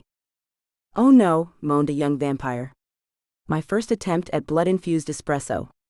The barista quit after that disaster." Mireya's own coffee now tasted like the bitter ceremonial brew she drunk the day she'd come into her Banshee powers. She set it down with perhaps more force than necessary, her dress cycling through shades of discomfort before settling on a worried slate gray. She met Nash's eyes across the table and saw her own concern reflected there. The echoes were getting stronger, more specific, more dangerous. Fine, she sighed, pinching the bridge of her nose. We need to work together on this. At Nash's raised eyebrow she added, someone has to keep you from getting dramatically killed. It would ruin the cafe's ambiance. There's that legendary Banshee hospitality, Nash quipped, already gathering their scattered research materials. He managed to maintain some semblance of Mireya's organizational system, though she noticed him sneaking a few items into his vibes-based piles. Admit it, you're starting to enjoy our little apocalyptic adventure planning sessions. Mireya scoffed, but her traitorous dress flickered with hints of amused rose gold. I enjoy them, about as much as I enjoy Grimble's sock-based divination methods. Nash's reply was cut short as another echo rippled through the cafe, stronger than before. The vintage photographs began cycling through memories so quickly they blurred, their voices overlapping into a dizzying chorus of emotional fragments. Mireya's dress shifted to a determined midnight blue as she stood, gathering the last of their materials. Fine. Let's go save the town. Again? She fixed Nash with a stern look. But I'm not promising to be nice about it. Nash's answering grin was entirely too pleased. Wouldn't dream of asking. Your cutting commentary is half the fun. My cutting commentary is all that's standing between you and several terrible decisions, she retorted, but there was less bite in it than usual. The echo energy was making her Banshee senses buzz like static, and she had to admit, strictly to herself, that having Nash's steady presence nearby made it more manageable. As they headed for the door, Nash paused to leave a generous tip for the harried barista, who was still trying to explain to customers why their drinks kept changing flavors. The simple kindness made Mireya's dress flutter with an approving blue, which she immediately tried to suppress. The last thing she needed was her wardrobe announcing every hint of softening toward her unwanted partner in crisis management. The Wailing Glade, then? Nash asked as they stepped outside, already knowing her answer. Mireya adjusted her bag of collected evidence, including Grimble's prophetic sock. Unless you prefer to wait for more dishes to start sharing their emotional backstories? Point taken. Though I have to say, that mug's tale of unrequited love with a teapot was pretty compelling. Despite herself, Mireya felt her lips twitch. Her dress betrayed her again with a flash of entertained silver, and Nash's satisfied smirk told her he'd noticed. She really needed to have a stern talk with her wardrobe about loyalty. Chapter 4: Echoes in the Glade. 3 days after Grimble's revelation about the key, they still hadn't found a safe way into Echoheart Cavern. Each night the echoes grew stronger, and tonight's crescent moon hung ominously in the sky, promising more chaos. Mireya's dress rippled uneasily between deep purple and midnight blue as they entered the Wailing Glade, her steps faltering when the glowing flowers began their haunting melody. Well, this is sufficiently ominous, she muttered, trying to mask her discomfort with dry humor. The silvery trees loomed overhead, their twisted branches creating abstract patterns against the perpetual twilight sky. A shimmering mist clung to the ground, swirling around their ankles like ghostly cats seeking attention. An echoing lantern drifted close, its light pulsing with a soft, mournful glow. The fragment it contained whispered through the air, a woman's last words to her child, thick with love and regret. Mireya instinctively suppressed her Banshee cry, her knuckles white as she gripped the whispering key tighter. The urge to keen built in her throat, an ancestral response to the echo of death. Nash's warm presence shifted closer, radiating that irritatingly sincere concern she'd come to expect from him. Don't worry, Wolf Boy. I'm not about to start a supernatural soprano solo, she said, aiming for dismissive, but landing somewhere closer to defensive. Her dress betrayed her, flickering with stormy gray ripples that matched her unease. You know, Nash replied, his amber eyes catching the lantern's light, I've heard Banshee karaoke can be quite therapeutic. Careful or I'll test that theory right now. Mireya arched an eyebrow, but found herself fighting back a reluctant smile. The pale flowers surrounding them began to pulse, their ethereal glow synchronizing with the tumult of emotions she was trying so hard to suppress. Nearby lanterns responded to the resonance, their stored echoes harmonizing with fragments of her own memories, moments of loss, of duty, of standing alone in darkened rooms while families grieved. "Looks like I've got some overenthusiastic botanical backup singers," she quipped, quickly stepping away from a cluster of particularly responsive blooms. Though their taste in material leaves something to be desired. A lantern drifted directly into her path, its light intensifying. The echo within unfurled like smoke, carrying the distinctive pattern of a death she'd foretold years ago. The weight of that memory, the young woman's defiant smile even as Mireya delivered her warning, the way she'd laughed and said, "At least I'll go out dancing," hit harder than expected. Her dress shifted to a deep sorrowful indigo, the color bleeding across the fabric like watercolors in rain. "Mireya?" Nash's voice was gentle, careful. "That echo seemed to affect you differently. Not all of us feel compelled to share our tragic backstories around a magical campfire," she snapped, but the usual bite in her words was dulled by the slight tremor in her voice. Her dress rippled defensively, patches of thorny black lacing through the indigo-like armor.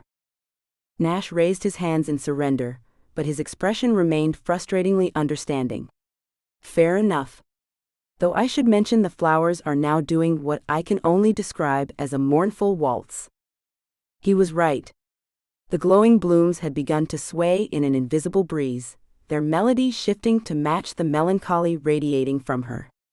The misty ground swirled in matching patterns, creating the unsettling impression that the entire glade was dancing to the rhythm of her repressed emotions. "Wonderful," Mireya deadpanned. "I've become a conductor for the world's most depressing garden symphony."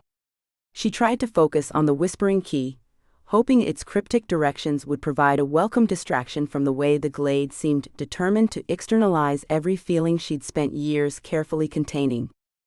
The key hummed against her palm, its surface warming as if responding to her touch. But instead of offering guidance, it began to resonate with the lantern's frequencies, creating a complex harmony that made her Banshee senses tingle uncomfortably. "I don't suppose," she said through gritted teeth, "that your enhanced wolfy senses can tell which direction doesn't lead to more magical mood lighting? Because I'm getting rather tired of this supernatural therapy session." Nash tilted his head, considering.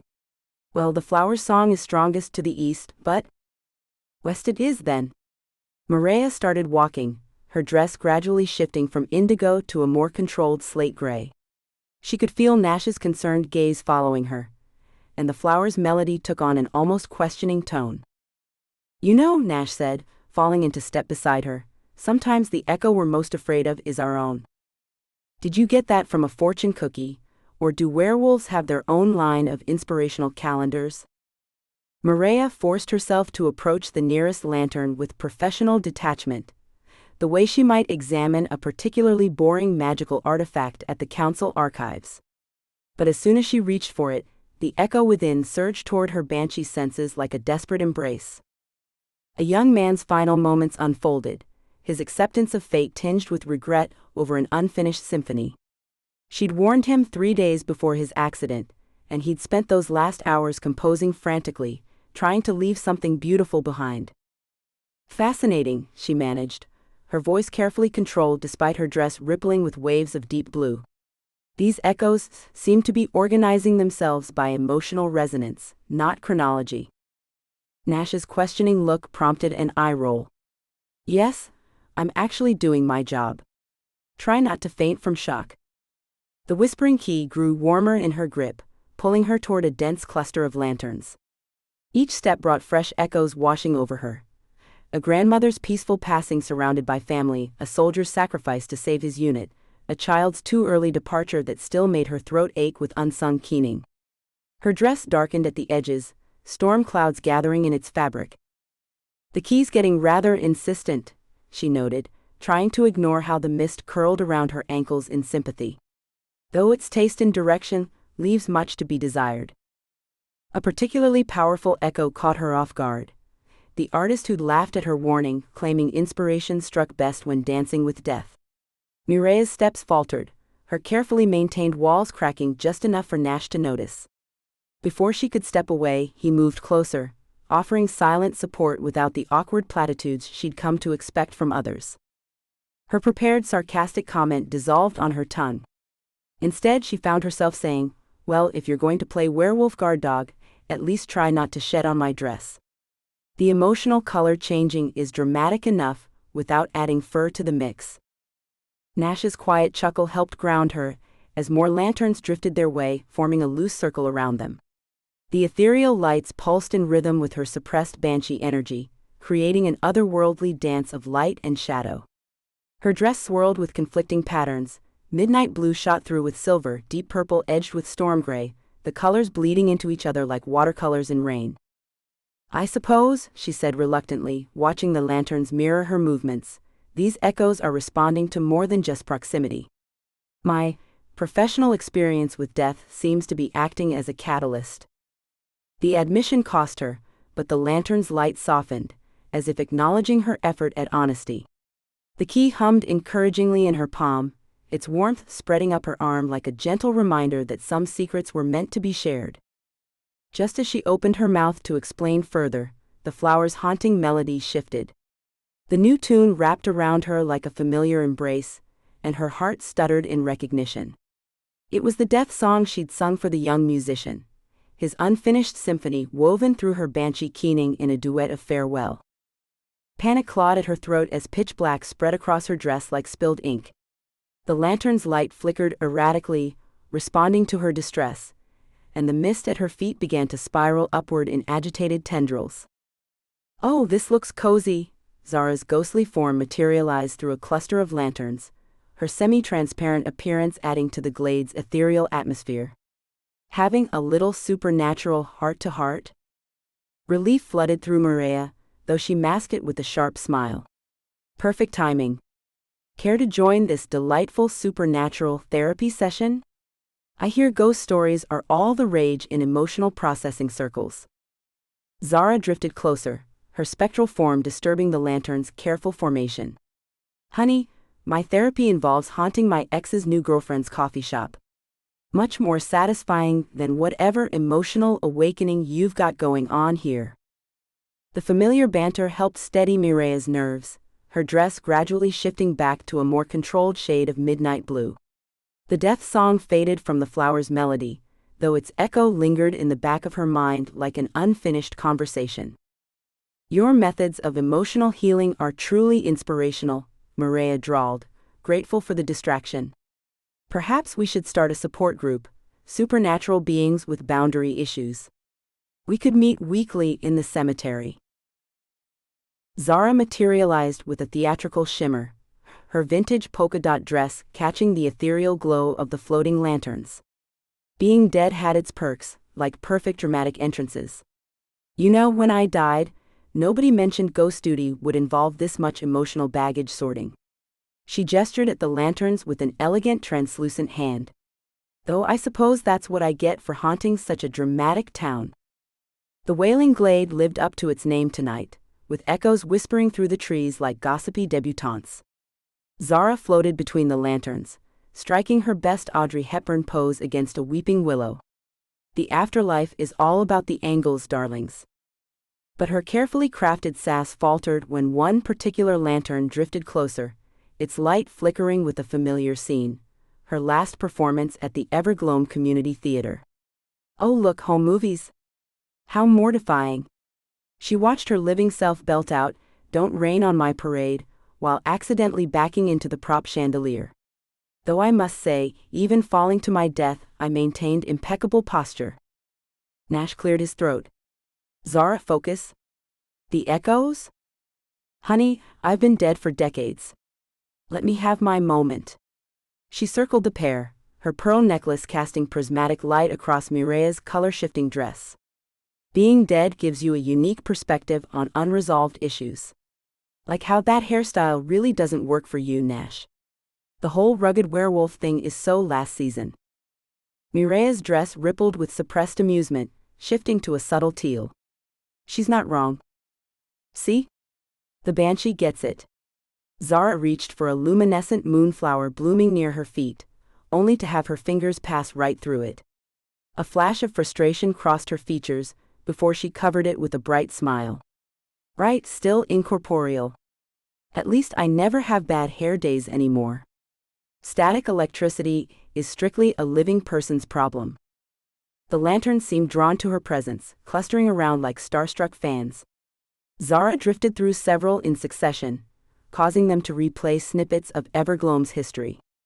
Old lovers' quarrels, midnight promises, and forgotten celebrations flickered through the glade like an otherworldly film reel. Think of me as your supernatural tour guide to emotional trauma, she announced, twirling through another lantern. These little light shows are connected to the memory market. You wouldn't believe the drama I've witnessed there. She launched into an elaborate pantomime, floating and swooping through the air. Picture it. Last full moon, Mrs. Whiskerworth tried to sell her husband's embarrassing memories of the great catnip incident of '82. Her ghostly sound effects, exaggerated meows and hisses, had Mireya's dress shifting to deeper shades of amused teal. Even Nash cracked a smile, though he tried to hide it behind a serious cough. But seriously, folks, Zara settled into a cross-legged hover between them, these echoes aren't just random reruns. They're building to something. The lanterns are like... She snapped her translucent fingers.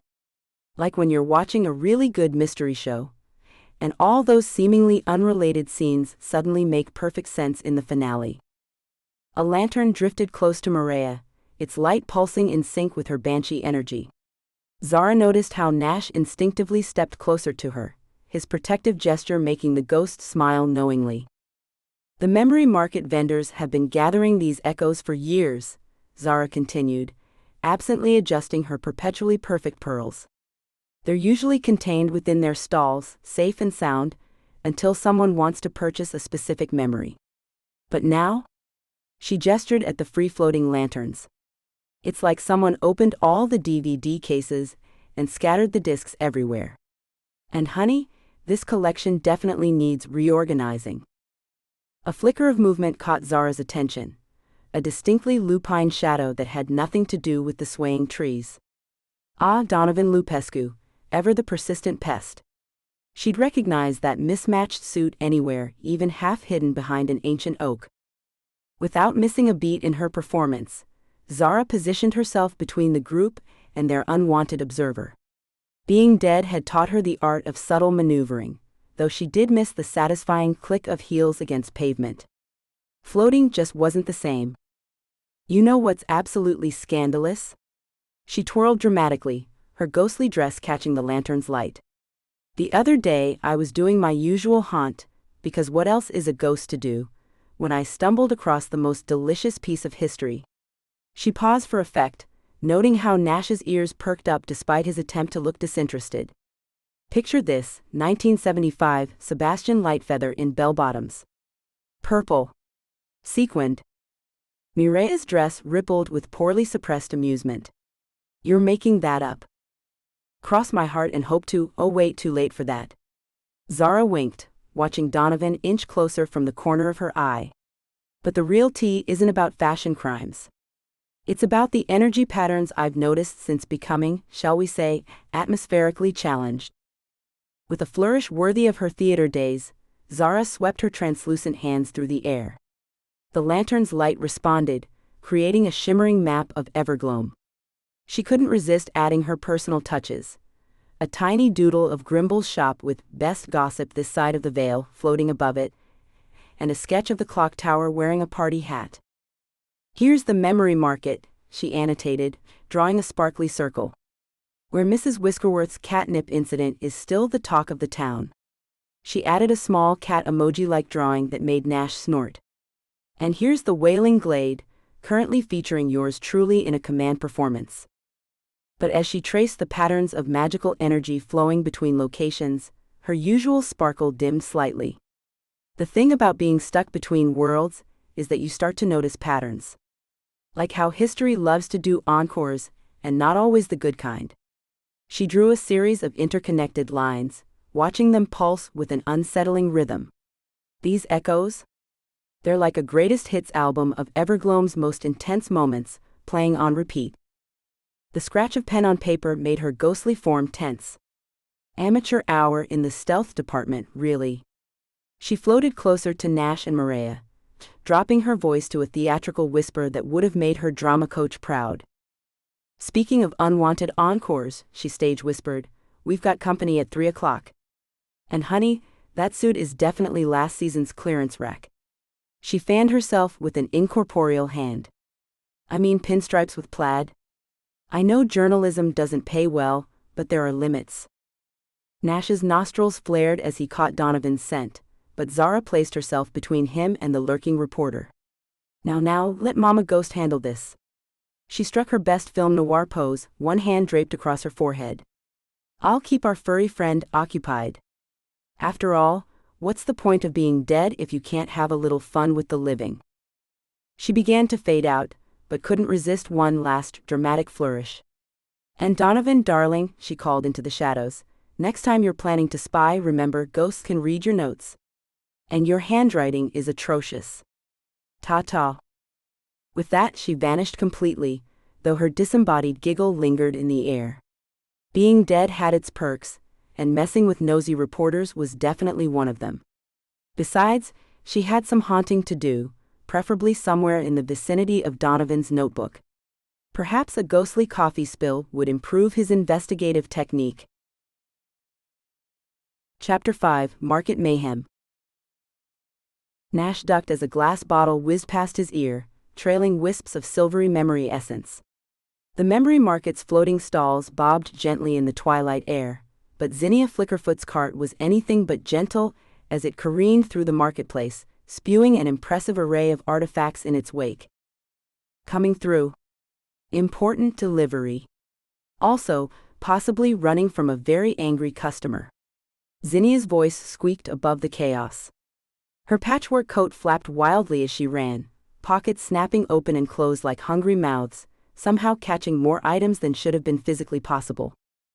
Did she say angry customer, or angry curator?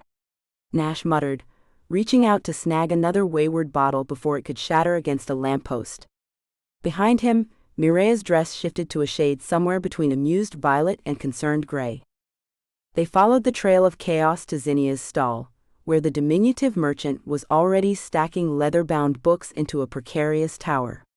Nash watched with growing concern as she scrambled up, each book wobbling dangerously until she reached eye level with him. Welcome, welcome. You've caught me at a perfect time.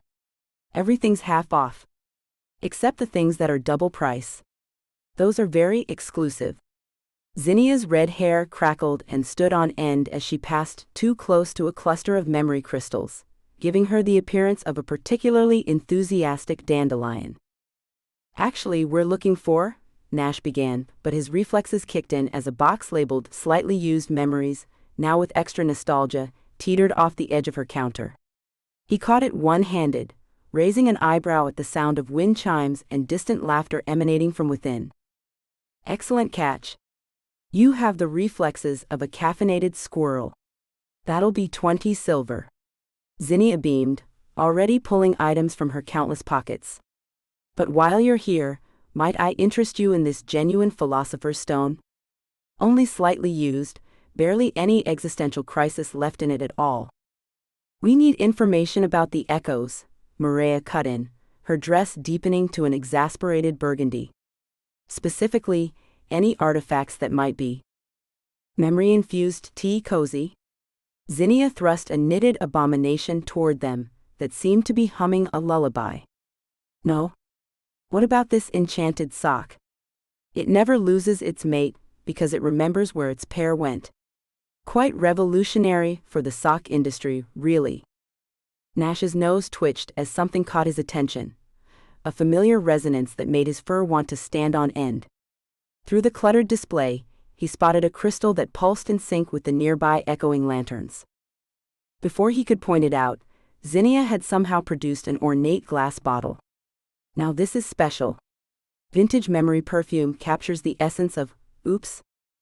The cork popped free with a musical note, and suddenly the air was thick with the scent of sun-warmed grass, lemonade, and the particular kind of lazy afternoon that seemed to stretch on forever.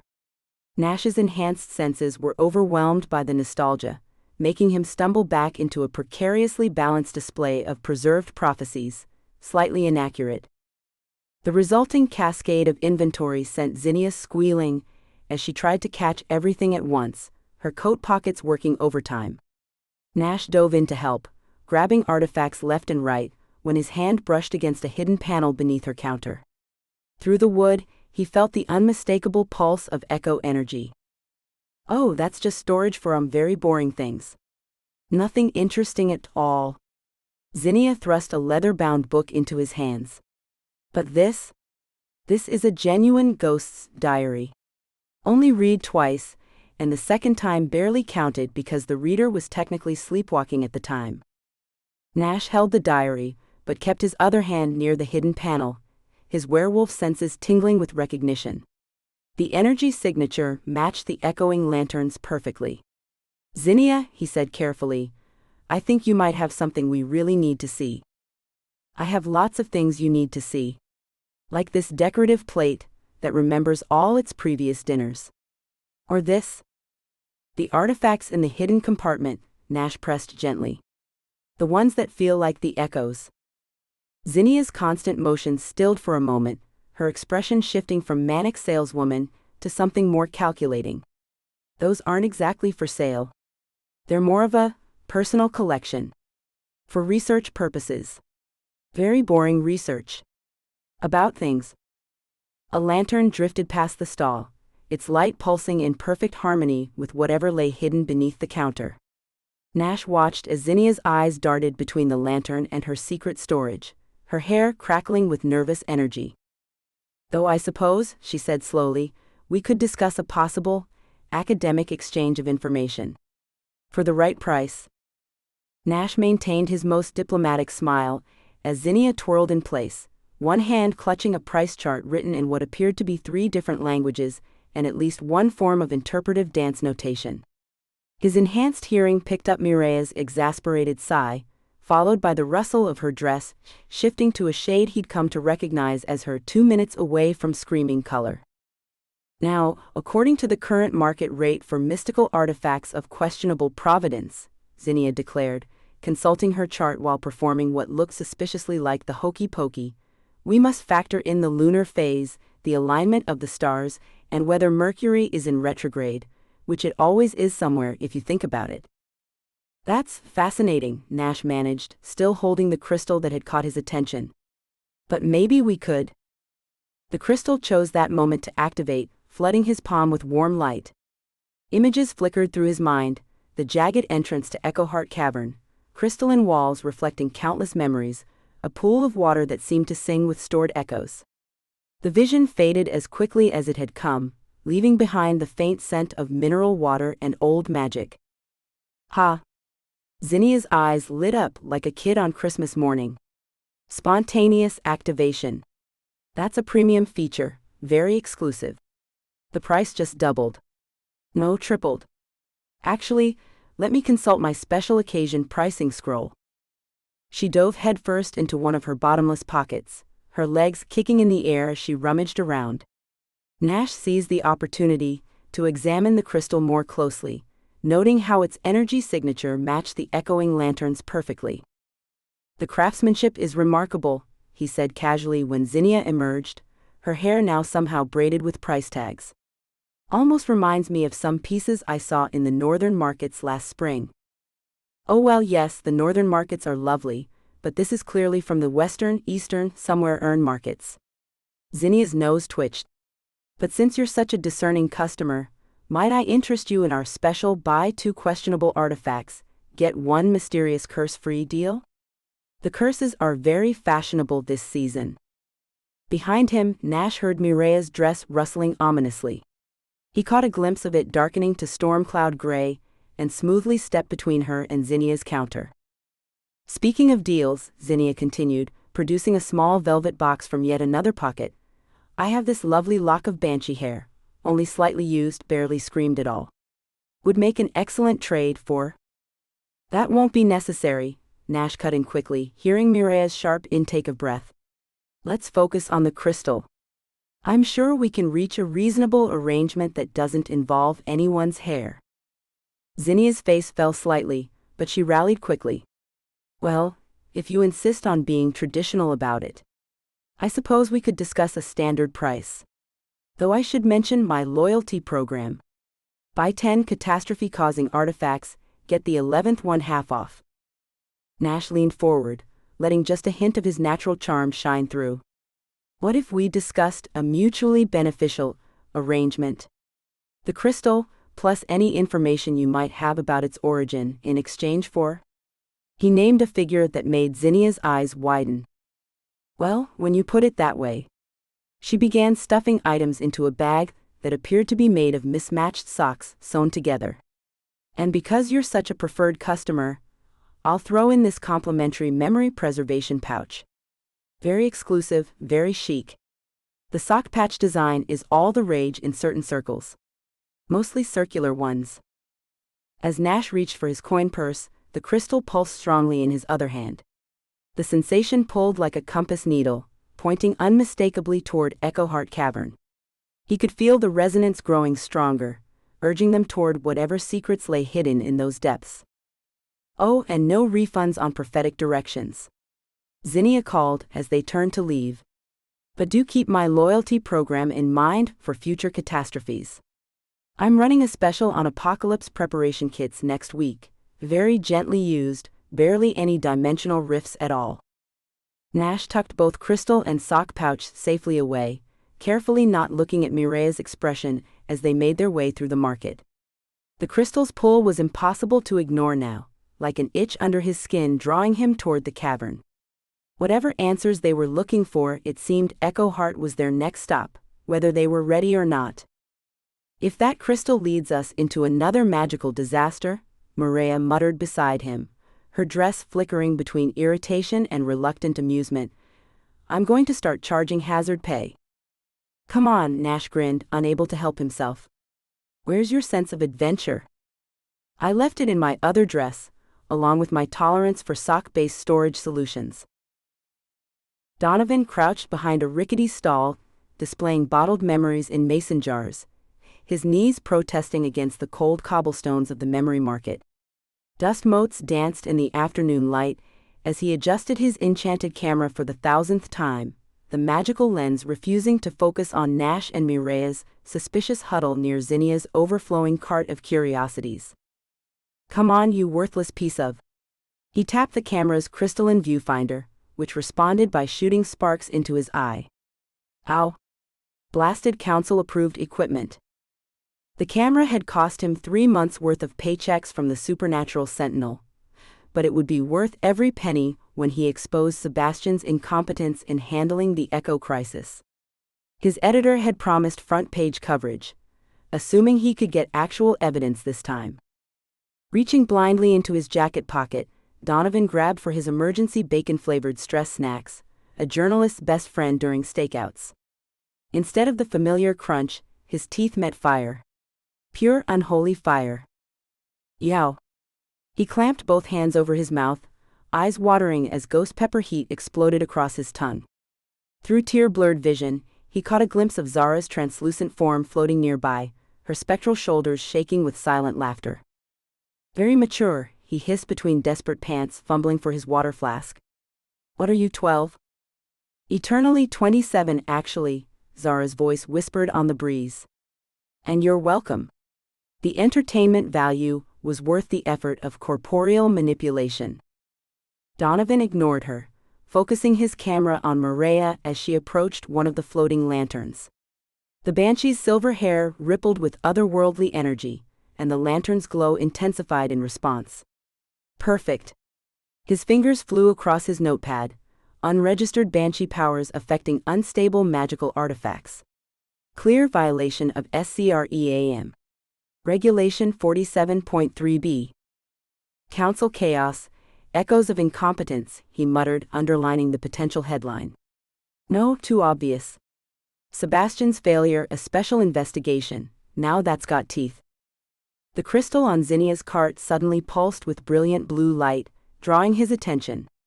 Donovan shuffled forward on his haunches, desperate for a better angle. His mismatched loafers, one brown, one black, grabbed at different yard sales, slipped on the slick cobblestones. "Careful there, Donnie," Zara sing-songed. "Would hate to see you fall flat on your face." "Again?"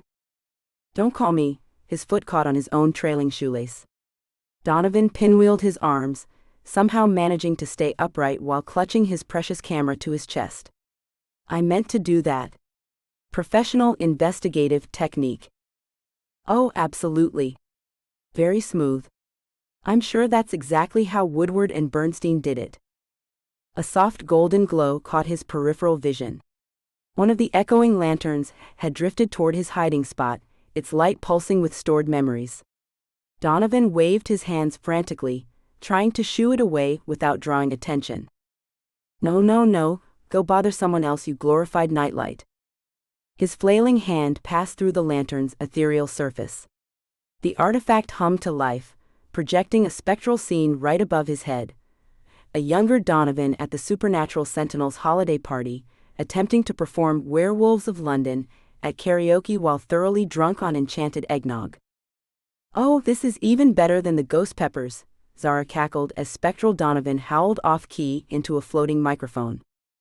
Donovan dove for the lantern, trying to muffle its projection with his jacket. That was a private moment of professional networking. The commotion drew Nash's attention. The werewolf's head turned toward Donovan's hiding spot, nostrils flaring. Donovan froze, one arm still tangled in his jacket, the other clutching his camera. His notepad dangled precariously from his teeth, the words, "Sebastian's failure," clearly visible in the lantern's betraying light. "Really earning that investigative journalist title today," Zara observed dryly. "Such stealth. Much professionalism. Wow." Donovan's fingers trembled with barely contained glee as he scribbled in his notebook, watching Nash run his hands through his hair for the 5th time in as many minutes. The werewolf's mounting frustration was better than an all-you-can-eat bacon buffet. "Local hero Nash Grafer reveals true colors," Donovan muttered, underlining the words twice. "Trusted community leader, unable to contain magical crisis." He added 3 exclamation points, then a 4th for good measure. Below him, Nash attempted to calm an irate vendor whose floating merchandise kept rearranging itself into unflattering caricatures of the customers. Mireya stood off to the side, her arms crossed and expression sardonic as a particularly energetic tea set danced past her head. "Witness the unraveling of order in our sacred town," Donovan wrote with flourish, his handwriting growing increasingly dramatic with each loop and swirl. "Chaos reigns as council-appointed officials flounder in face of." A particularly juicy moment caught his eye as Nash accidentally knocked over a display of crystal balls. Donovan leaned forward for a better angle, his enthusiasm getting the better of his stealth. His elbow bumped a shelf of memory bottles, setting them rolling with soft musical clinks. He froze mid-motion, one leg raised like a particularly uncoordinated flamingo. The bottles teetered precariously, their contents swirling with remembered moments. A childhood birthday party. A first kiss. Someone's embarrassing attempt at magical juggling. "Don't move, don't breathe, don't even think about moving," he whispered to himself, trying to will the bottles into stillness through sheer force of desperate journalism. The echoing lantern that had been hovering nearby chose that moment to take an interest in his camera. It drifted closer, its ethereal light pulsing with curiosity. The camera's crystal viewfinder began to hum in response. "No, no, no!" Donovan tried to shoo the lantern away with his free hand while maintaining his precarious position. "This is not an invitation to..." The lantern bumped against the camera lens. Magical energy crackled between them, like static electricity at a wool sweater convention. Donovan yanked at the camera, but it seemed magnetically drawn to the lantern. "Let go, you oversized nightlight. This equipment is worth more than..." Pop. A burst of spectral light exploded outward, temporarily blinding him. Donovan blinked furiously, spots dancing in his vision as he fumbled with the camera's controls. "Please tell me that recorded. Please tell me I got something usable. My editor will kill me if..." The lantern pulsed, and suddenly the air filled with shimmering projections. But instead of the usual remembered arguments or lost loves, these images were different. Ancient. Powerful. A crescent moon hung in the air, its light fracturing into countless echoes. Shadowy figures moved through veils of reality. A nexus of magical energy pulsed with warning. Donovan's jaw dropped. The prophecy of the crescent moon, he breathed, recognition hitting him like a wet newspaper to the face. His hands shook as he flipped to a fresh page, previous snark forgotten in the face of actual supernatural significance. Multiple planes of existence indicated, he wrote rapidly, adding detailed sketches of the symbolic patterns. Temporal disturbances suggested by recursive echo patterns. Possible connection to current crisis? His pen flew across the page, trying to capture every detail of the ancient prophecy fragments before they faded. In the margins, he couldn't help adding, "Council covers up ancient prophecy," but his heart wasn't really in the accusatory tone anymore. This was bigger than his vendetta against Sebastian. This was Burr? An icy sensation shot through his entire body, as Zara's ghostly form passed directly through his torso. His notebook slipped from suddenly numb fingers, pages fluttering. "Oh, I'm so sorry." Zara's transparent form materialized before him, her expression pure innocence. "I didn't see you there, just like how the council won't see your article." Donovan's frustrated growl came out more like a strangled wheeze, as he tried to maintain his cover while simultaneously reaching for his falling notebook and fighting off ghostly-induced shivers. His body performed a sort of spasmodic dance that would have been embarrassing if anyone had been looking in his direction. Which, thankfully, they weren't. Small mercies. "That was completely unnecessary," he hissed through chattering teeth, finally snagging his notebook. "And incredibly unprofessional. I expected better from a spirit of your age? Experience? Sparkling wit and charm?" Zara suggested, floating upside down just to be annoying. "Transparency," Donovan finished lamely, knowing it wasn't his best comeback but too cold to care. He hugged his notebook to his chest, trying to warm up his fingers enough to write again. The prophecy fragments were already fading from the air, taking with them possibly the biggest story of his career. Chapter 6: Greenhouse Gone Wild. Era's day had already gone sideways, quite literally, as she watched her prized moonweeper vine attempt to rearrange her meticulously organized specimen shelves at a 45-degree angle. Her green hair crackled with static electricity, a sure sign her patience was wearing thin. "Hedera lunaris, I swear by the sacred seed registry if you don't return to your designated growth pattern," she ducked as a tendril swooped overhead, knocking her deadly but delightful warning sign askew. "That's it. No more premium fertilizer for you." The vine responded by juggling her labeled glass jars like a circus performer. Era pinched the bridge of her nose, muttering Latin classifications under her breath like protective mantras. Artemisia absinthium, digitalis purpurea, aconitum napellus. The greenhouse door chimed, the normal one thankfully, not the carnivorous variant she'd been meaning to prune, and Nash and Mireya walked in. Era barely spared them a glance, too busy lunging for a dancing daffodil that had broken formation and was now teaching the other flowers what appeared to be magical plant versions of band dance moves from the 1920s. "Unless you're here to help with botanical crowd control, kindly exit through the non-sentient door," she called out, wrestling the flower back into its designated pot. "The sentient one's feeling particularly peckish today." "Actually," Nash started, but Era held up one soil-stained finger. "One moment. Narcissus choreographus, we discussed this. The Charleston is not appropriate for your species classification." She straightened her dirt-smudged apron, which bore the embroidered text, "Organized chaos is still chaos in neat stitching. Now what crisis brings you to my perfectly controlled, experimental environment?" She'd barely begun explaining the greenhouse's recent descent into madness, when a patch of memory moss began creeping toward her rarest specimen of butterfly wing orchid. "Oh no you don't." Era dove across a workbench, scattering seed packets in her wake, and snatched the orchid to safety.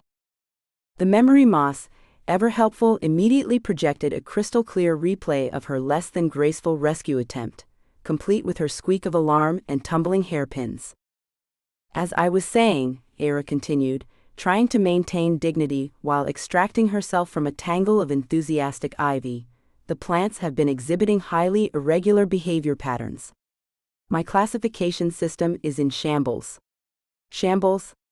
She gestured wildly at her usually pristine workspace, now resembling a jungle having an identity crisis.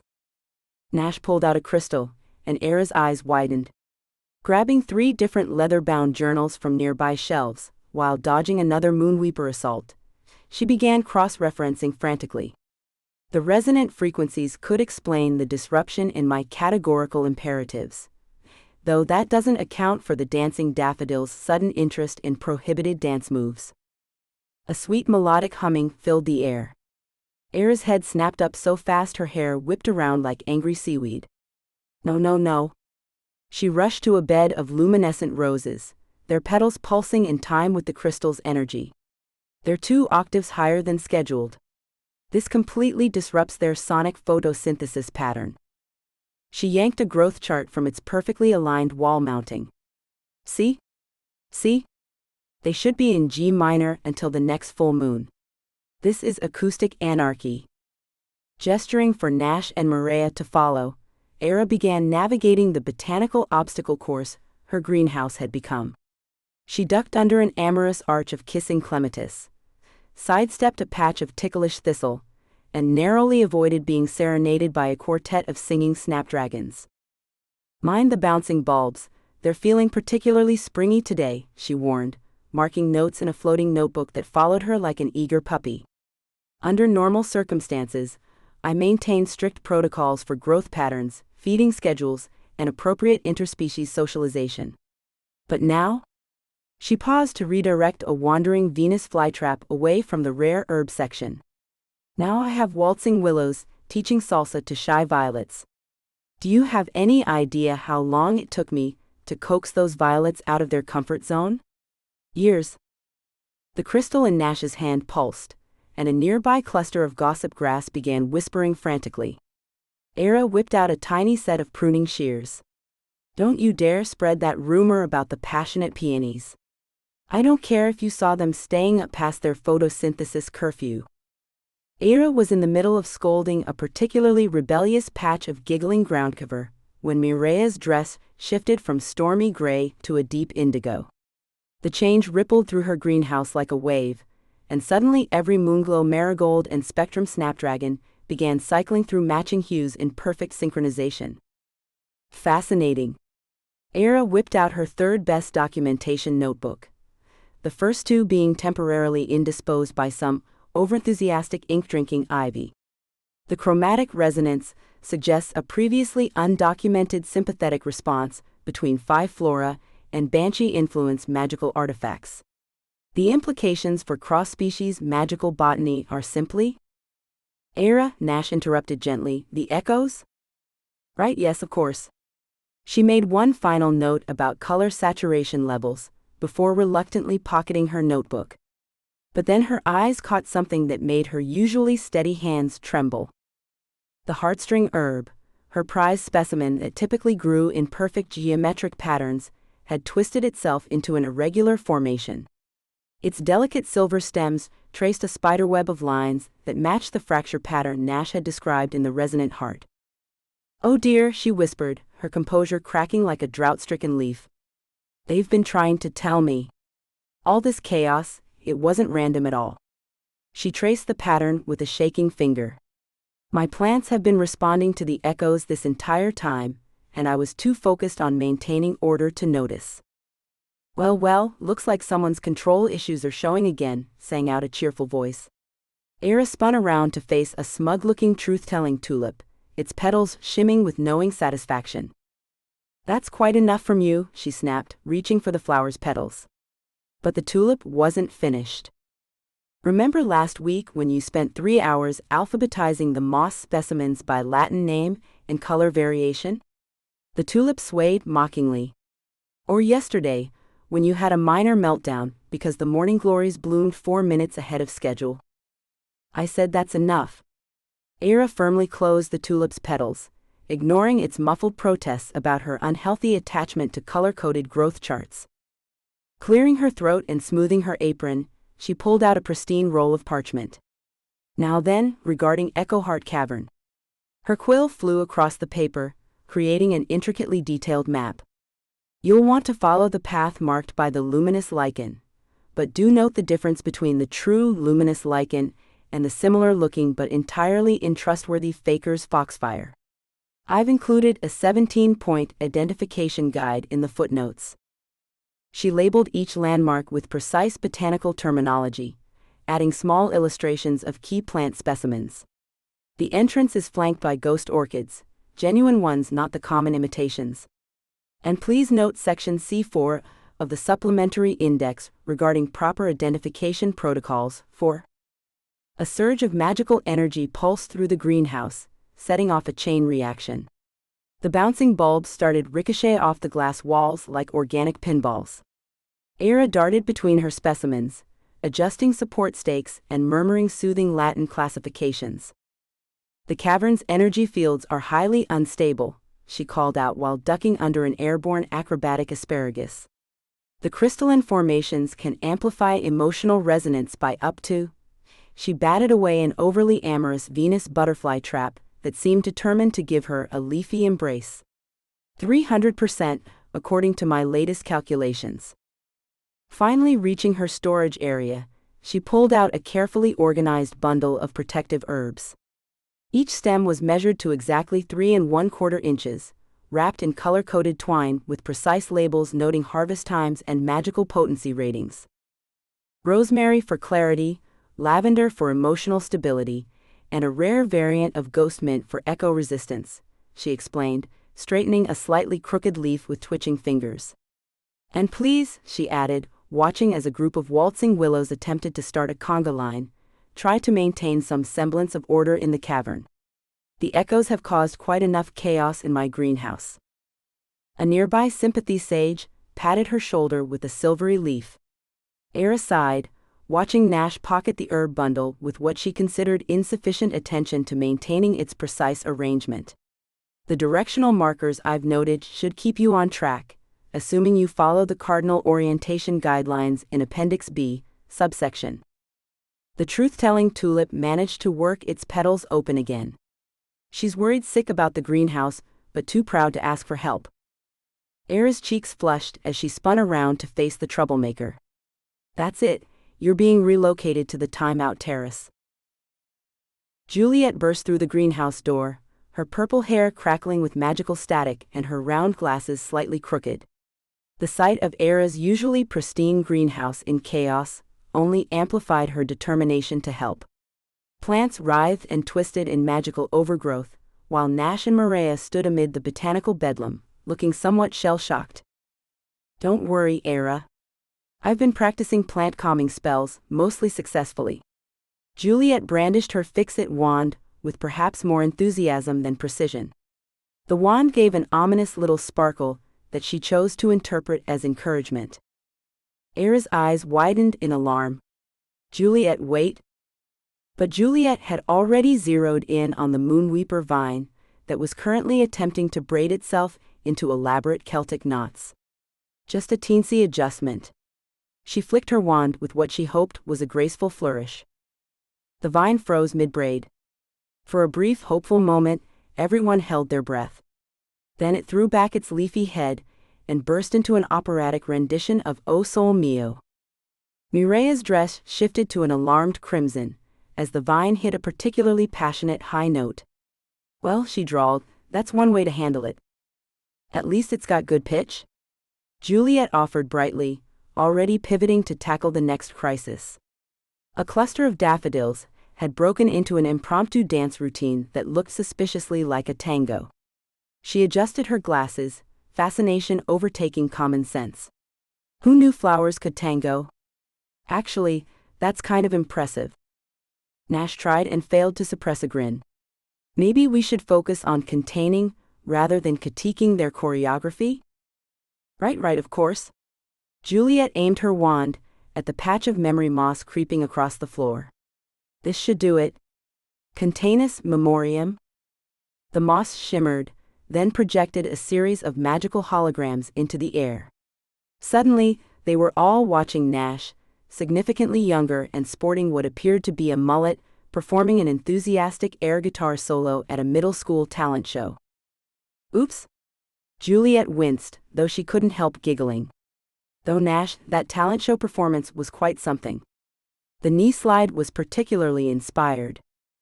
Nash groaned while Mireya's lips twitched suspiciously.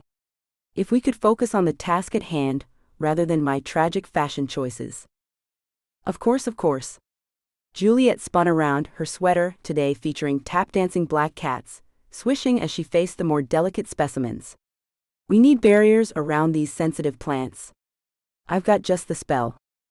She waved her wand in elaborate circles, and shimmering dome-shaped barriers materialized around the plants. Unfortunately, they also sparkled and rotated like miniature disco balls, sending rainbow lights dancing across the greenhouse walls. The sparkles are a bonus feature, Juliet announced proudly to Era, whose left eye had developed a concerning twitch. Juliet, Era said through gritted teeth, perhaps we should? But Juliet had already moved on to the resonant roses, which were vibrating with unusual energy. These just need a gentle touch. She tapped each rose delicately with her wand. The roses immediately arranged themselves into a perfectly synchronized chorus line, swaying as they burst into song. Oh, the werewolf and the banshee sitting in a tree. Kiss, Juliet joined in automatically before catching herself. The greenhouse door swung open, and Sebastian strode in, taking in the scene with his usual composed grace. His eyebrows rose fractionally as he observed the operatic vine, now reaching for a dramatic crescendo, the disco barrier plants, and the gossiping roses. He pinched the bridge of his nose, a gesture Juliet had come to find oddly endearing. Darling, he said, his voice carrying that particular blend of exasperation and fondness that seemed reserved just for her, might I suggest we try a different approach? The roses swiveled their blooms toward Sebastian, launching into a new verse. The vampire and the witch, what a perfect match. They're not wrong, Juliet beamed at Sebastian, then quickly added as Era's twitch intensified, but maybe we should focus on de-enchanting them first. Although, she tilted her head thoughtfully. The harmonies are really quite good. Juliet's heart soared with determination as she surveyed the botanical chaos before her. Sure, her first few attempts hadn't gone exactly as planned, but that was just part of the creative process, right? She'd always believed magic was more art than science, despite what her mother kept telling her about precise measurements and proper incantations. A flash of movement caught her eye. One of Era's prized Venus butterfly traps had broken free from its trellis and was performing elaborate aerial maneuvers. Oh, that's not supposed to, Eep? Juliet ducked as the plant swooped overhead, its iridescent wings trailing sparkles. Unfortunately, her robes had other ideas tangling around her ankles. She tumbled forward, her wand automatically casting as she tried to catch herself. Stabilis planti, she yelped. Pink sparkles erupted from her wand, spreading through the greenhouse like a glittery tsunami. The chaos paused for one blessed moment. Then every plant in the vicinity began speaking in soothing, therapist-like voices. Darling, you're clearly projecting your fear of commitment onto your root system, a wisdom willow crooned to a nervous-looking fern. Let's explore those feelings. Have you considered putting yourself out there more? A patch of daisies suggested, to a shy violet. You're never going to meet anyone hiding behind those leaves. Juliet scrambled to her feet, adjusting her glasses. At least they're being supportive, she offered optimistically, catching Sebastian's raised eyebrow. Era made a sound somewhere between a groan and a whimper. The specimens, the shelves, everything needs to be reorganized. Oh? I can help with that. Juliet bounced toward the specimen shelves, ignoring Sebastian's warning cough. She gave her wand a confident swish. Organizatus botanicus. The labels and specimens began to float and reshuffle themselves. Instead of their careful Latin categorization, They were now arranged in what appeared to be friendship clusters. Look! Juliet pointed excitedly. The moonblossoms and starlight sage clearly have amazing chemistry. And the truth-telling tulips, she paused as said tulips began glowing softly. Now then, announced the largest tulip in a distinctly therapeutic tone, who'd like to share their feelings first? Don't be shy, this is a safe space. A chorus of plant voices filled the air, as various specimens began sharing their emotional struggles. A young cactus was particularly vocal about its trust issues. Maybe if I just... Juliet raised her wand again, determined to fix things. Containus Magicalis. The spell shot upward, ricocheted off a hanging basket, and exploded into a shower of sparkling droplets.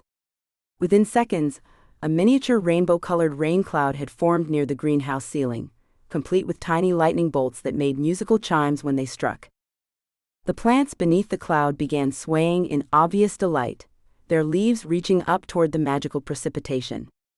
Some of the more dramatic specimens started performing what looked suspiciously like a rain dance. Look how happy the plants are. Juliet beamed, then noticed Era's expression. Though possibly a bit too happy. Juliet, Sebastian said in that patient tone she'd grown to love, perhaps we should focus on reversing some of these effects? Right? Of course. She aimed her wand at the nearest patch of heartstring herb. Reversus enchantum. The herb shimmered, then spoke in a crisp British accent. I say, would anyone fancy a spot of tea? You're looking rather stressed, old chap, it said to a trembling Venus flytrap. Let's talk it out over a nice cuppa. Nash cleared his throat, clearly fighting back laughter. We should probably start preparing for the cavern. Oh? Let me help pack. Juliet hurried to assist, her wand trailing sparkles. As she passed the specimen labels, they transformed into flowing script. Roses are red, violets are blue, this plant's poisonous, but ever so true. Era read in horror. My taxonomic classifications. I'm sure they'll change back, eventually?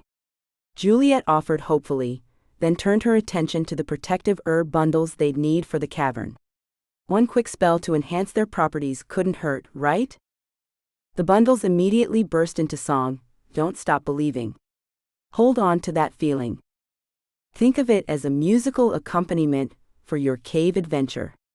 Juliet said brightly, watching Mireya's dress shift through several shades before settling on a color that perfectly captured exasperated resignation. Sebastian placed a gentle hand on her shoulder. Perhaps we should let Era handle the remaining preparations? But Juliet started to protest, then caught sight of a weeping willow literally weeping into a handkerchief, while the British-accented heartstring herb offered consolation and imaginary biscuits. Yes, maybe you're right. As they gathered near the door, Juliet couldn't help but feel a small surge of pride. Sure, things hadn't gone exactly according to plan, but the greenhouse was certainly more lively now. And wasn't that what magic was all about? Adding a little extra sparkle to life? The singing herb bundles launched into an enthusiastic rendition of Eye of the Tiger, as Nash collected them, and Juliet caught herself humming along. Sometimes the best spells were the unexpected ones. At least that's what she planned to tell Era once all the plants stopped offering relationship advice. Nash slouched deeper into the corner of Sebastian's leather sofa, fighting a grin, as Juliet's latest magical doodle pirouetted above their heads. The sparkly sketch showed their group striking heroic poses, while Sebastian's carefully drawn map of Echoheart Cavern floated forgotten behind them. And here, Juliet bounced on her toes, directing another swirl of magical ink, is where we dramatically overcome all obstacles through the power of friendship. Sebastian's eye twitched. Darling, while I appreciate your optimistic interpretation, perhaps we could focus on the actual dangers? He gestured to his meticulously organized desk, where color-coded notes lay in perfect rows. The cavern's crystal formations are highly unstable. Which is why I added extra sparkles to show the danger. Juliet beamed, causing the doodle to shower golden glitter onto Sebastian's paperwork. Nash felt Mireya shift beside him on the sofa, her shoulder brushing his as she leaned forward. Yes, because nothing says mortal peril quite like craft supplies, she drawled. Her dress rippled with hints of amber, amusement Nash had learned before settling back to a stern navy blue. At least someone appreciates the gravity of the situation, Sebastian muttered, attempting to brush glitter off his notes. Era cleared her throat from her spot by the window, where she'd been methodically arranging protective herbs. If we could return to the practical matters at hand? She held up a precisely tied bundle of sage. These must be placed at specific intervals to maintain.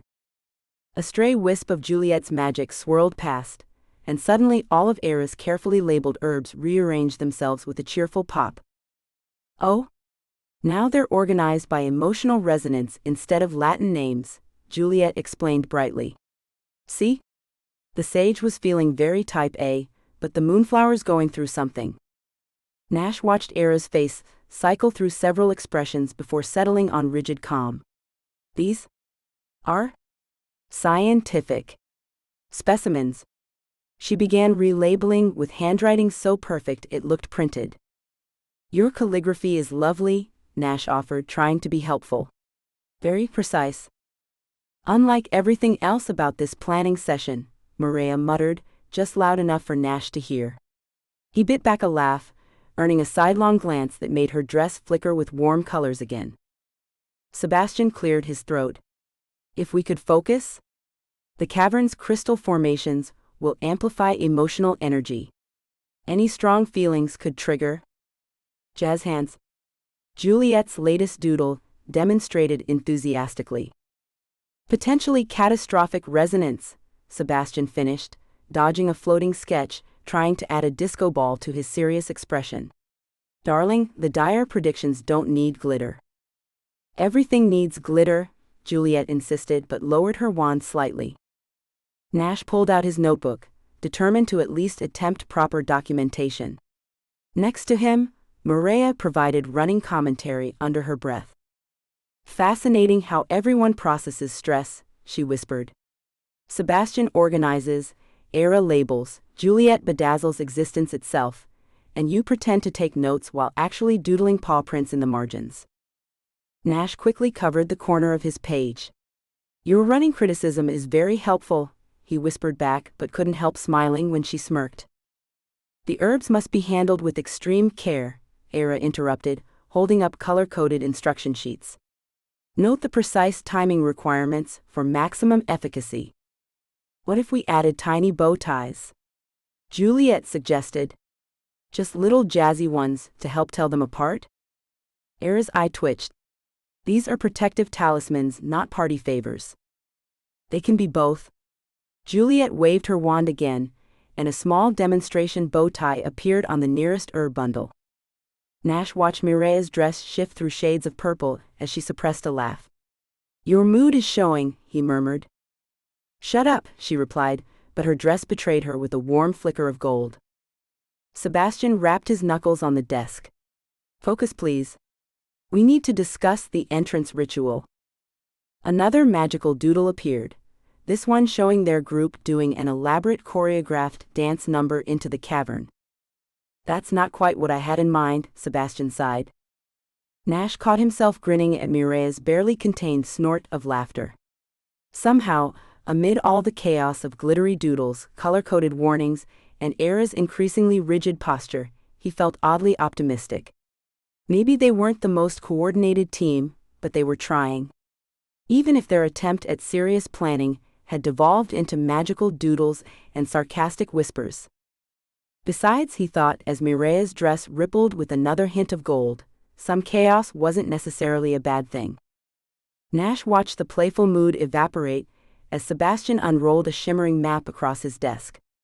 The parchment pulsed with dark energy that made his wolf instincts bristle. The cavern's resonance patterns have grown erratic, Sebastian explained, tracing lines that writhed like angry snakes. Each crystal formation acts as an amplifier for emotional energy. Above their heads, Juliet's magical illustrations shifted from their earlier whimsy to something more ominous. Shadowy tendrils curled through the air, making Nash's neck prickle. Even Juliet's usual sparkles seemed subdued, more like dying stars than glitter. It's worse than that. Mireya's quiet voice drew his attention. She'd gone still beside him, her dress rippling into stormy grays that matched the growing darkness in her eyes. The echoes are building towards something. I can feel it. Nash found himself shifting closer, his shoulder brushing hers. He didn't need to speak. The slight relaxing of her posture told him she understood the silent support. Their usual sharp-edged banter felt out of place against the weight settling over the room. The herbs must be activated in precise sequence, Era announced, her voice pitched slightly higher than normal as she arranged bundles on Sebastian's desk. Observe the proper technique. Maybe if we add a tiny protection charm? Juliet suggested, raising her wand hopefully. Just a small one? For extra oomph? The protection radius does not need to sparkle. Era's hand shot out to shield her herbs, her usually perfect posture growing more rigid. These are delicate magical components, not party decorations. But no sparkles. Era's voice cracked slightly. Nash bit back a smile as Sebastian stepped in, smoothly redirecting attention to a tactical map. Let's establish our roles, he began, only to be interrupted by magical name tags materializing above their heads. For clear communication, Juliet explained brightly. Nash watched his own tags cycle from Wolfy Wonder to Furry Friendship Ambassador to brooding but cute support staff. Sebastian pinched the bridge of his nose. Darling, I don't think Supreme Commander of Herb Distribution is necessary for Era's position. You're right. Juliet waved her wand. How about Botanical Badass? Era's scandalized gasp was worth the glare she shot in Nash's direction when he failed to suppress his chuckle. Nash caught Mireya's eye as the others debated proper titles. Her raised eyebrow spoke volumes about the chaos unfolding around them, but he noticed her dress flickering with traces of that warm gold she usually reserved for their private conversations. His answering grin earned him an eye roll, but her dress betrayed her with another flash of color. The timing must be precise, Sebastian continued, valiantly ignoring his own shifting title. Mireya's Banshee abilities will guide us to the strongest resonance points. Nash, you'll guard her while being devastatingly handsome? Juliet suggested, tweaking his name tag again. While providing physical protection, Sebastian corrected firmly. Era will place the herbs according to the energy patterns, and I'll maintain the protective barriers. And I'll add the sparkles. Juliet beamed. And you'll help stabilize the magical frequencies, Sebastian amended diplomatically. Without excessive glitter. We'll see about that, Juliet mumbled, though her expression grew more serious as she studied the dark ripples on Sebastian's map. Nash felt Mireya tense beside him, as another wave of resonance passed through the room. Without thinking, he pressed his shoulder more firmly against hers, offering steady warmth against the chill he knew accompanied her Banshee senses. Her dress swirled with midnight blues shot through with silver, worried but determined. At least take these for luck, Juliet declared, waving her wand at their herb bundles. The plants immediately began humming what sounded suspiciously like the theme from Rocky. Really, dear? Sebastian's exasperation carried a distinct note of fondness. At least it's not opera this time, Mireya drawled, though Nash caught the slight upturn of her lips. That was one time, Juliet protested. And the plants loved it. The plants were traumatized, Era muttered, clutching her bundles closer and reciting Latin names under her breath like a shield against musical chaos. Artemisia absinthium, salvia officinalis. Nash watched the scene with growing warmth, despite the serious undertones. Yes, they were facing real danger. Yes, the cavern's unstable energy could spell disaster. But somehow, watching Juliet try to sneak sparkles onto Era's herbs while Sebastian pretended not to notice, seeing Mireya's dress betray her amusement even as she maintained her sardonic commentary, it all felt right. This weird, wonderful team they'd cobbled together might not be perfect, but they were exactly what they needed to be. Even if what they needed apparently included motivational theme music from their protective talismans. Chapter 7, Heart of the Cavern. The week following Era's greenhouse incident had been a blur of preparation. They'd waited for the right phase of the moon, gathered supplies, and studied every scrap of lore about the cavern. Now, as twilight settled over Evergloam, they finally stood ready at the entrance. Nash squinted as they entered Echoheart Cavern, his werewolf vision adjusting faster than the others. Crystalline formations jutted from every surface, their faces flickering with stored memories like nature's own movie screens. The air hummed with magical energy, making his skin prickle beneath his flannel shirt. "At least it's not another opera-singing vine," he offered, aiming for his usual light-hearted tone. The words caught in his throat as the nearest crystal lit up, displaying a scene he'd replayed in his mind countless times. Himself, younger and more earnest, introducing himself to a purple-haired witch who'd just moved to town. Past Nash's eager smile made present Nash want to crawl into a hole. "Fascinating," Era murmured, her botanical curiosity temporarily overwhelming her usual reserve. The crystals appear to respond to emotional resonance. "You don't say," Nash muttered, trying to focus on leading them deeper into the cavern. The path narrowed, forcing them to walk single file between towering crystal formations. Behind him, Mireya's foot slipped on the uneven ground. Nash spun instantly, catching her with reflexes that would have been impressive if the nearest crystal hadn't chosen that exact moment to broadcast his most embarrassing memory. There he was, at last year's Supernatural Council mixer, attempting to impress Juliet with an elaborate transformation sequence that had ended with him tangled in the punch bowl tablecloth. The crystal's surface sparkled with what he swore was amusement. "Nice catch," Mireya said dryly, her silver hair brushing his chin as she steadied herself. "Both then and now." "I aim to please," Nash replied, letting go perhaps a bit too quickly. "Though my tablecloth wrestling technique has improved significantly since then." They rounded a corner into a chamber, where clusters of crystals created a natural amphitheater. Each surface sparked to life, treating them to a greatest hits compilation of Nash's Valentine's Day serenades through the years. His voice echoed off the walls, singing everything from Love Potion No. 9 to an original composition about moon-crossed lovers that made him cringe. "You know," he said, desperate to fill the silence, "I really thought the howling harmony would work in that last one." He glanced at Mireya, expecting another cutting remark, but her dress had shifted to a curious blue-gray he hadn't seen before. She studied the memories with an expression that wasn't quite pity, thank goodness, but something closer to understanding. The path opened into a vast central chamber, dominated by a massive crystal that reached from floor to ceiling. Nash's step faltered as the surface rippled and revealed the moment everything had changed. Juliet and Sebastian, their first real connection obvious even from across the crowded Phantom Falls market. Past Nash stood frozen, a bouquet of enchanted roses wilting in his grip as he watched them fall into easy conversation. The cavern's magic amplified the memory, making his chest tight with an echo of that initial heartache. Nash swallowed hard, forcing his usual easy smile even as his hands clenched at his sides. "These herbs need arranging," he announced too brightly, kneeling to fuss with the protective plants Era had provided. But the crystals weren't done with him yet.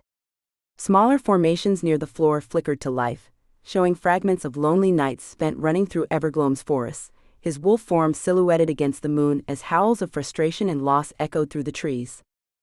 My, Mireya drawled, her voice cutting through his embarrassment. "All this werewolf melodrama. And here I thought banshees had the market cornered on dramatic pining." Nash looked up, surprised into a genuine laugh that bounced off the crystal walls. "What can I say? We werewolves have a flair for the theatrical. Though I'll admit, the midnight howling sessions weren't my proudest moments." The crystals around them shifted, their surfaces clearing of past memories to capture this moment instead.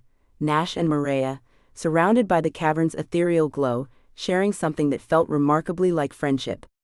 Her dress rippled with hints of warm amber, matching the humor in her storm-gray eyes. "Could have been worse," she added, extending a hand to help him up. "You could have written poetry." "Bold of you to assume I didn't," Nash replied, accepting her help with a grin. "I still have a sonnet comparing my broken heart to a squeaky chew toy somewhere." Nash watched transfixed, as the massive crystal before them shifted like a kaleidoscope of memories. There he was, weeks after that market day, genuinely laughing at Sebastian's dry commentary during a council meeting. The scene morphed into another, helping Juliet test love potions for her shop, his smile easy and unburdened as she rambled about Sebastian's latest brooding session. "Ha," he murmured, recognizing something he hadn't noticed living through these moments. Each memory felt lighter than the last, like watching weights being lifted from his past self's shoulders. The crystal's surface rippled again, showing his first real conversation with Mireya at the Phantom Falls market. Past, Nash was attempting to convince her to try his infamous full moon chili, while she delivered increasingly creative threats about what she'd do if he didn't stop pestering her. The memory, Nash's eyes crinkled with genuine amusement rather than his usual people-pleasing smile. A low rumble drew his attention to a precarious-looking cluster of crystals near Mireya. Without thinking, Nash stepped between her and the unstable formation, his arm automatically extending to keep her back. The nearest crystal surface immediately lit up with similar moments. Nash pulling Mireya away from Juliet's backfiring protection spell, steering her clear of Grimble's discount enchanted merchandise, even catching her favorite coffee mug before it could shatter during a particularly chaotic council meeting. "I can handle myself, you know," Mireya said, but her usual sharp tone held a hint of warmth that made his chest tight in an entirely new way. The whispering key buzzed against his hip, its vibration sending ripples through the crystalline chamber. Smaller formations caught the energy, displaying a rapid-fire sequence of recent memories. Mireya rolling her eyes at his terrible supernatural puns, their late-night strategy sessions over takeout from the moonlit diner, quiet moments when her sardonic mask slipped just enough to show genuine concern for Evergloam's troubles. Nash's breath caught as he recognized the thread connecting these moments, the way his focus naturally shifted to catch Mireya's reactions, how her cutting remarks had become a comfort rather than a defense, the ease that had grown between them without him noticing. "Sometimes what you think you want isn't what you need," he said softly, the words falling from his lips before he could second-guess them. The crystals pulsed with warm light, as if approving his revelation. He risked the glance at Mireya. Her dress rippled through shades of dawn, rose gold bleeding into soft amber, though her expression remained carefully neutral. "Profound insights in a crystal cave," she drawled. "How disappointingly cliché of you, Grayfer." But her voice lacked its usual edge, and Nash caught the slight upturn at the corner of her mouth that betrayed her affected disinterest. A surge of emotional energy rolled through the cavern, making the crystals sing with shared memories. Nash and Mireya coordinating during the market crisis, her Banshee abilities complementing his practical leadership, their verbal sparring matches that somehow always led to better solutions, quiet moments when words weren't necessary, just understanding. The lingering weight of his feelings for Juliet dissolved like morning mist, replaced by something both terrifying and exhilarating. The whispering key warmed against his side, tugging them toward a darker passage deeper in the cavern. Nash turned to Mireya, finding her already watching him with those storm-gray eyes that saw too much and pretended to see nothing at all. The surrounding crystals captured their shared look, storing it among countless other beginnings, first meetings, first friendships, first realizations that changed everything. "Ready to face whatever's next?" he asked, surprised by the steadiness in his voice despite his racing heart. "As long as it doesn't involve more of your emotional epiphanies," Mireya replied. But she fell into step beside him rather than behind him as they approached the passage, her dress still shimmering with those telling dawn colors. Nash felt lighter with each step, as if the cavern had helped him set down a burden he hadn't realized he'd been carrying. The path ahead was dark, but for once he wasn't focused on what he was leaving behind. The moment Mireya stepped deeper into Echoheart Cavern, her dress began shifting like oil on water, rippling between midnight blue and storm gray.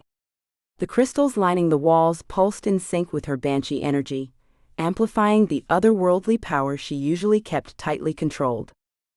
Lovely. Nothing like magical peer pressure to start the day. She crossed her arms, eyeing a particularly enthusiastic crystal cluster that seemed determined to outsparkle its neighbors. "Should we charge admission? Make it a proper light show?" Nash moved beside her, his solid presence radiating warmth in the cool cavern air. His shoulder brushed against hers, and she caught a whiff of pine and wolf, not entirely unpleasant, though she'd rather swallow one of Grimble's questionable artifacts than admit it. "My knight in shaggy armor," she drawled, shooting him a sidelong glance. Her traitorous dress flickered with hints of warm purple, and she silently cursed whoever thought mood-reflecting fabric was a good idea. "Come to protect me from the big bad crystals?" Before Nash could respond, the nearest crystal formation hummed to life. Images flickered across its surface. An elderly woman clutching her chest in a garden, a teenager stepping onto an icy lake, a man closing his eyes behind the wheel of his car. Each scene pierced through Mireya's carefully constructed walls, memories of deaths she'd foreseen but couldn't prevent. "Great, my greatest hits collection." Her voice cracked slightly and she cleared her throat. "Just what everyone needed to hear. Though I suppose the acoustics are decent." "You don't have to pretend it doesn't affect you," Nash said softly, his amber eyes reflecting the crystal's glow. Mireya scoffed, but her dress betrayed her again, shifting to a vulnerable twilight shade. "Humor's easier than honesty. Less chance of disappointment." The surrounding crystals pulsed brighter, apparently thrilled by this rare moment of candor. "Oh, shut up," she muttered at them. The cavern's energy swirled around them, wild and demanding. Mireya felt her banshee cry building in her throat, drawn out by the amplifying properties of the space. Her silver hair began to float, catching the light like moonbeams on water. She closed her eyes, trying to channel the overwhelming surge of power. "Focus on my voice," Nash murmured, his hand hovering near her elbow. "You've got this, Mireya." She wanted to make a cutting remark about backseat bansheeing, but maintaining control required all her concentration. The crystals sang with accumulated emotional energy, centuries of joy and grief trapped in their faceted surfaces. Her own powers resonated with their frequency, creating a haunting harmony that filled the cavern. "You know," Nash said, watching her with an intensity that made her skin tingle, "I've never met anyone who faces death with such strength. You make it look effortless, even when I know it's not." The sarcastic response died on her lips. Her dress shimmered through a kaleidoscope of colors she usually kept locked away: deep rose, golden amber, midnight blue shot through with silver. "Don't get sentimental on me, wolf boy," she managed, but the words lacked their usual bite. The crystals closest to them began to synchronize, their light pulsing in a steady rhythm that matched her heartbeat.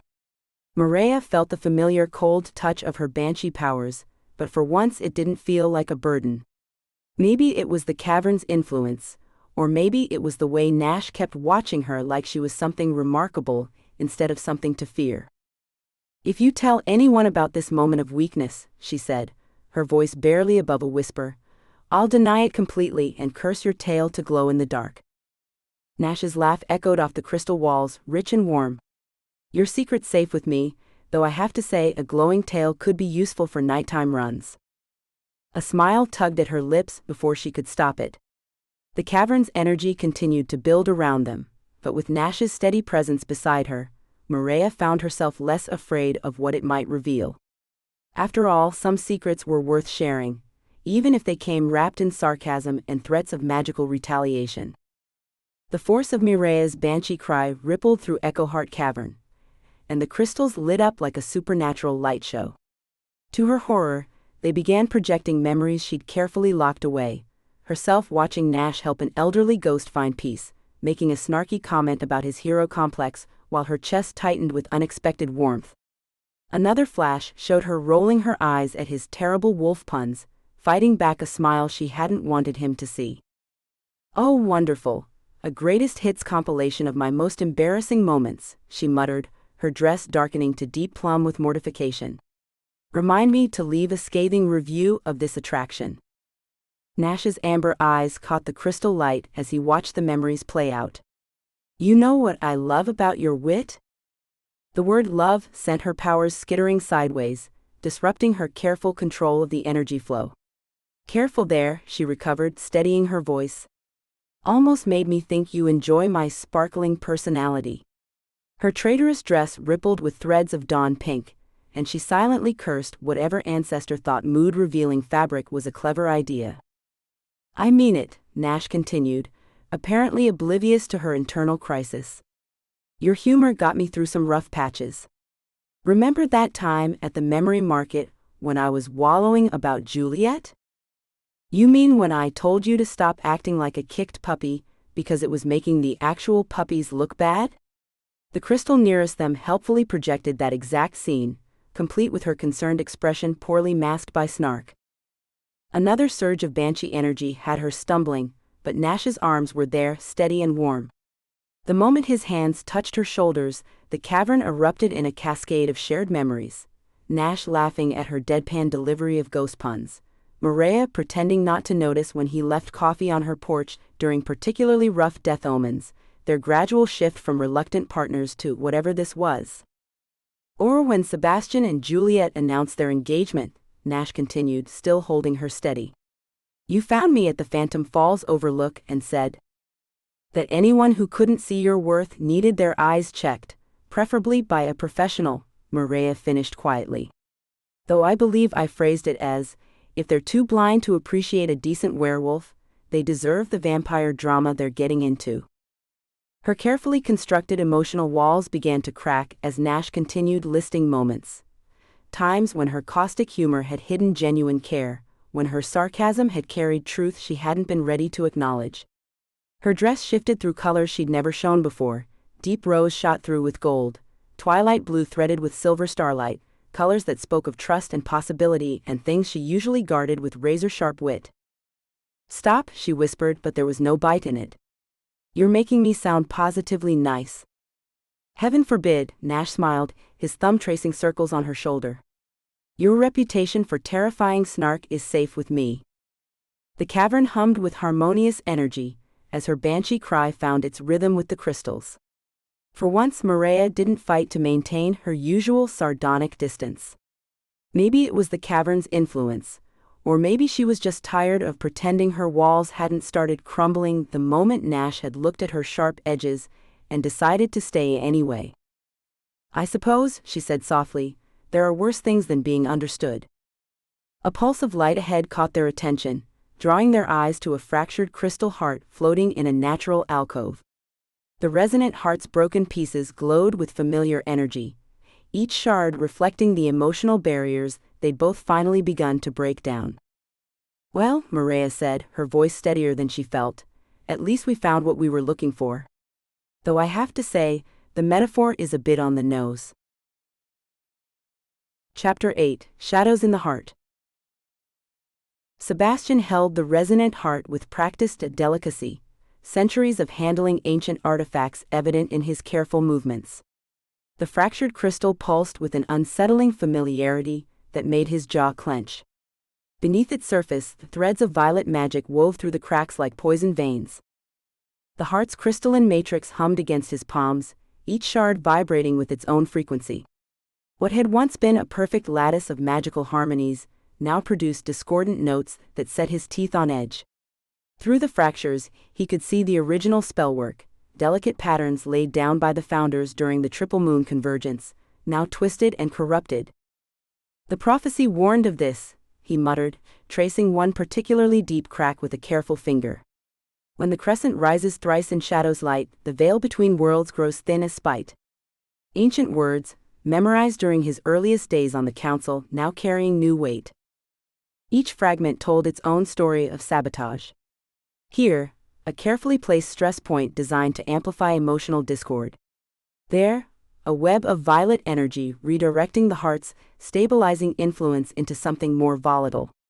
All of it bearing Luce's unmistakable magical signature, as distinct as a fingerprint left in wet ink. The crescent moon prophecy had been specific about the consequences. Should the heart's song falter when barriers fade, reality's fabric shall begin to fray. Sebastian had always assumed it was metaphorical, another piece of flowery supernatural poetry. Now, watching the fractured crystal pulse with corrupted energy, he understood the literal truth of those words. Luce, he muttered, recognizing her magical signature as clearly as a fingerprint at a crime scene. Oops! Juliet's voice chirped behind him, followed by a shower of purple sparkles. Sebastian? Don't look up. He looked up. A trail of glittering purple footprints danced across the cavern ceiling, defying both gravity and dignity. "Darling, how did you even?" "I was trying to get a better look. And maybe my levitation spell got a bit enthusiastic?" She peered over his shoulder, her warm breath tickling his ear. "Those purple streaks in the crystal look like when Luce enchanted all the council's quills to only write in lavender ink." Sebastian pinched the bridge of his nose, fighting a smile, as Juliet pulled out her enchanted notepad. "Let me document the evidence," she announced, tapping it with her wand. The notepad immediately sprang to life, sketching furiously. "Juliet, that's not exactly..." He paused, watching as the pad produced a series of increasingly unflattering caricatures of Luce, each featuring more dramatically exaggerated violet eyes than the last. One sketch had her riding a broomstick made of paperwork. "The eyes are very accurate," he conceded diplomatically. Nash cleared his throat.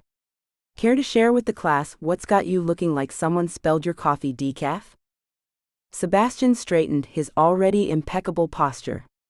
"The fractures in the resonant heart aren't random damage. They're deliberate sabotage, specifically designed to amplify emotional disturbances throughout Evergloam. Luce has been..." "Oh? Oh." Juliet bounced on her toes. "We should add glitter to all the council meeting minutes. Corruption can't hide if it's sparkly." "While I appreciate the creative approach to supernatural governance," Sebastian said, his lips twitching, "perhaps we should focus on the immediate crisis. Luce has been manipulating the crystal's resonance, too." A nearby memory crystal flared to life, projecting a scene that made Sebastian's carefully maintained composure slip. Luce stood in an ornate office, her silvery hair gleaming as she leaned over Councillor Blackthorn's desk. "Think of how it reflects on the council," her silky voice echoed, "when someone of Sebastian's position can't even maintain order in his own district." Of course she'd use Evergloam's emotional upheaval for political gain. The words escaped through gritted teeth before he could catch them. "She's been orchestrating these disruptions from the beginning," he continued, forcing his tone back to its usual measured cadence. "The echoes, the market chaos, even the Juliet, the crystals." Around them, several of the cavern's crystals had transformed into rotating disco balls, casting sparkly patterns across the ancient walls. Juliet stood with her wand raised, righteous indignation practically radiating off her. "Not now, dear," he said softly, though warmth bloomed in his chest at her protective instinct. "Well, well." The familiar voice sliced through the air like silk over steel. "I see you've assembled quite the investigation team, Sebastian. Though your choice in magical consultants remains questionable." Luce materialized before them, her ethereal form perfectly poised, violet eyes gleaming with amusement. Sebastian caught Juliet's wrist just as she began a subtle wand movement that would have given their adversary a particularly verdant new hairstyle. "Luce," he matched her elegant stance, centuries of aristocratic training evident in every line of his body. "How kind of you to join us. We were just admiring your handiwork." Sebastian kept his posture deliberately relaxed as he faced Luce, though every aristocratic instinct screamed at him to match her perfect poise. A tiny rain cloud materialized above Luce's head, sprinkling her immaculate hair with glitter-infused droplets. He didn't need to look to know Juliet was behind him, probably wearing that adorably fierce expression she got when defending his honor. "Darling," he murmured, "perhaps we could hold off on the weather modifications?" "But she's being mean," Juliet whispered back, loud enough that everyone in the cavern could hear. The rain cloud huffed and dissolved into heart-shaped sparkles. Luce's lip curled. "How quaint. Though I suppose someone of your status must make do with whatever allies present themselves." Interesting choice of words. Sebastian withdrew a crystal vial from his coat pocket, its contents swirling with familiar violet energy. "Speaking of presenting oneself, would you care to explain why your magical signature appears in 12 separate locations where the resonant heart's fragments were tampered with?" Behind him, several memory crystals flickered to life. Sebastian caught glimpses of Luce stumbling over her own dramatically flowing robes during a council meeting, and another of her accidentally addressing the High Warlock as "your sparkiness" instead of "your gracefulness." He pressed his lips together, fighting both amusement and exasperation. "Those recordings are clearly manipulated," Luce said smoothly, though her eyes narrowed at the crystal, showing her failed attempt at an impressive entrance that ended with her tangled in her own cape. "The evidence suggests otherwise." Sebastian produced a series of documents, each bearing the council's official seal. "Your magical signature appears with remarkable consistency. Almost as if you wanted it to be found by someone less thorough than myself." A patch of protective herbs near Luce's feet suddenly sprouted legs and began performing what appeared to be a victory dance. One particularly enthusiastic feverfew plant attempted a pirouette. "Juliet," Sebastian said softly, his tone warm despite the circumstances. "Sorry. They're just really happy you caught her." Juliet's voice carried that particular mix of sheepishness and pride that never failed to make his heart skip. Luce's perfect composure cracked slightly. "You have no idea what forces you're interfering with, Sebastian. The echoes are merely the beginning. When the crescent moon rises." A crystal floating near her head began spinning, projecting theatrical spotlight effects. Another started humming what sounded suspiciously like villain theme music. Sebastian caught the crystal before it could complete its dramatic orbit around Luce's head. "Darling, perhaps less enthusiastic defense right now." But she was doing her whole cryptic prophecy thing. Juliet protested. It needed proper ambiance. Despite the gravity of the situation, Sebastian felt his lips twitch. Luce's expression had shifted from superior to slightly concerned, as more crystals began harmonizing with the first. "Mock all you want," Luce said, her form beginning to fade. "But when the prophecy unfolds, you'll wish you'd chosen your allegiances more carefully. The council's power structure is more fragile than you realize, and some bonds," her gaze flicked meaningfully toward Juliet, "are more liability than strength." Sebastian's hand tightened on the evidence vial, centuries of carefully maintained control the only thing keeping his anger in check. "Careful, Luce. Threats don't become you. Neither does that hair color, but here we are," Juliet muttered, her wand creating tiny sparklers that spelled out "wrong side of magical history" behind Luce's disappearing form. As the last shimmer of Luce's presence faded, Sebastian felt the weight of centuries of political maneuvering settle on his shoulders.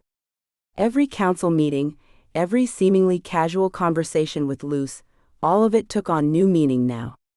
He'd played their delicate game of influence and power for so long, maintaining perfect poise, while she had been slowly corrupting the very foundations of their magical society. Her final threat lingered in the air like poison. The way she'd looked at Juliet. His fingers tightened around the evidence vial, until he feared it might shatter. Luce had always viewed his relationship with Juliet as a weakness, never understanding that chaos could strengthen order rather than destroy it. He thought of all the times Luce had offered her careful suggestions in council meetings, each word chosen with surgical precision. How many decisions had been subtly guided by her influence? How many other artifacts bore her corrupted signature? The magnitude of her betrayal threatened to crack his carefully maintained composure. But beneath the anger and betrayal, Sebastian felt an odd sense of relief. The game was finally in the open. No more diplomatic smiles, no more careful dance of politics. And despite Luce's threats, he knew with absolute certainty that choosing Juliet, choosing authentic connection over political advantage, had been his wisest decision in centuries. A warm hand slipped into his, and he looked down to find Juliet beaming up at him. "So," she said brightly, "I may have enchanted all of her future council paperwork to include tiny doodles of her most embarrassing moments. They only show up during important meetings." Sebastian raised an eyebrow. "Not quite the political strategy I had in mind, but effective in its own way." He glanced at the still dancing herbs. "Though perhaps we should focus on containing the current chaos before adding to it?" "Oh? Right." Juliet waved her wand at the dancing plants, which immediately froze mid-Charleston. "But you have to admit, they've got rhythm." Callum felt the echoes before he saw them, vibrating through the hollow spaces between his bones. The fractured resonant heart pulsed ahead, its jagged edges casting prismatic shadows across the crystalline walls of Echoheart Cavern. He materialized from the darkness like smoke-given form, his weathered coat trailing wisps of residual magic that curled and dissipated in the charged air.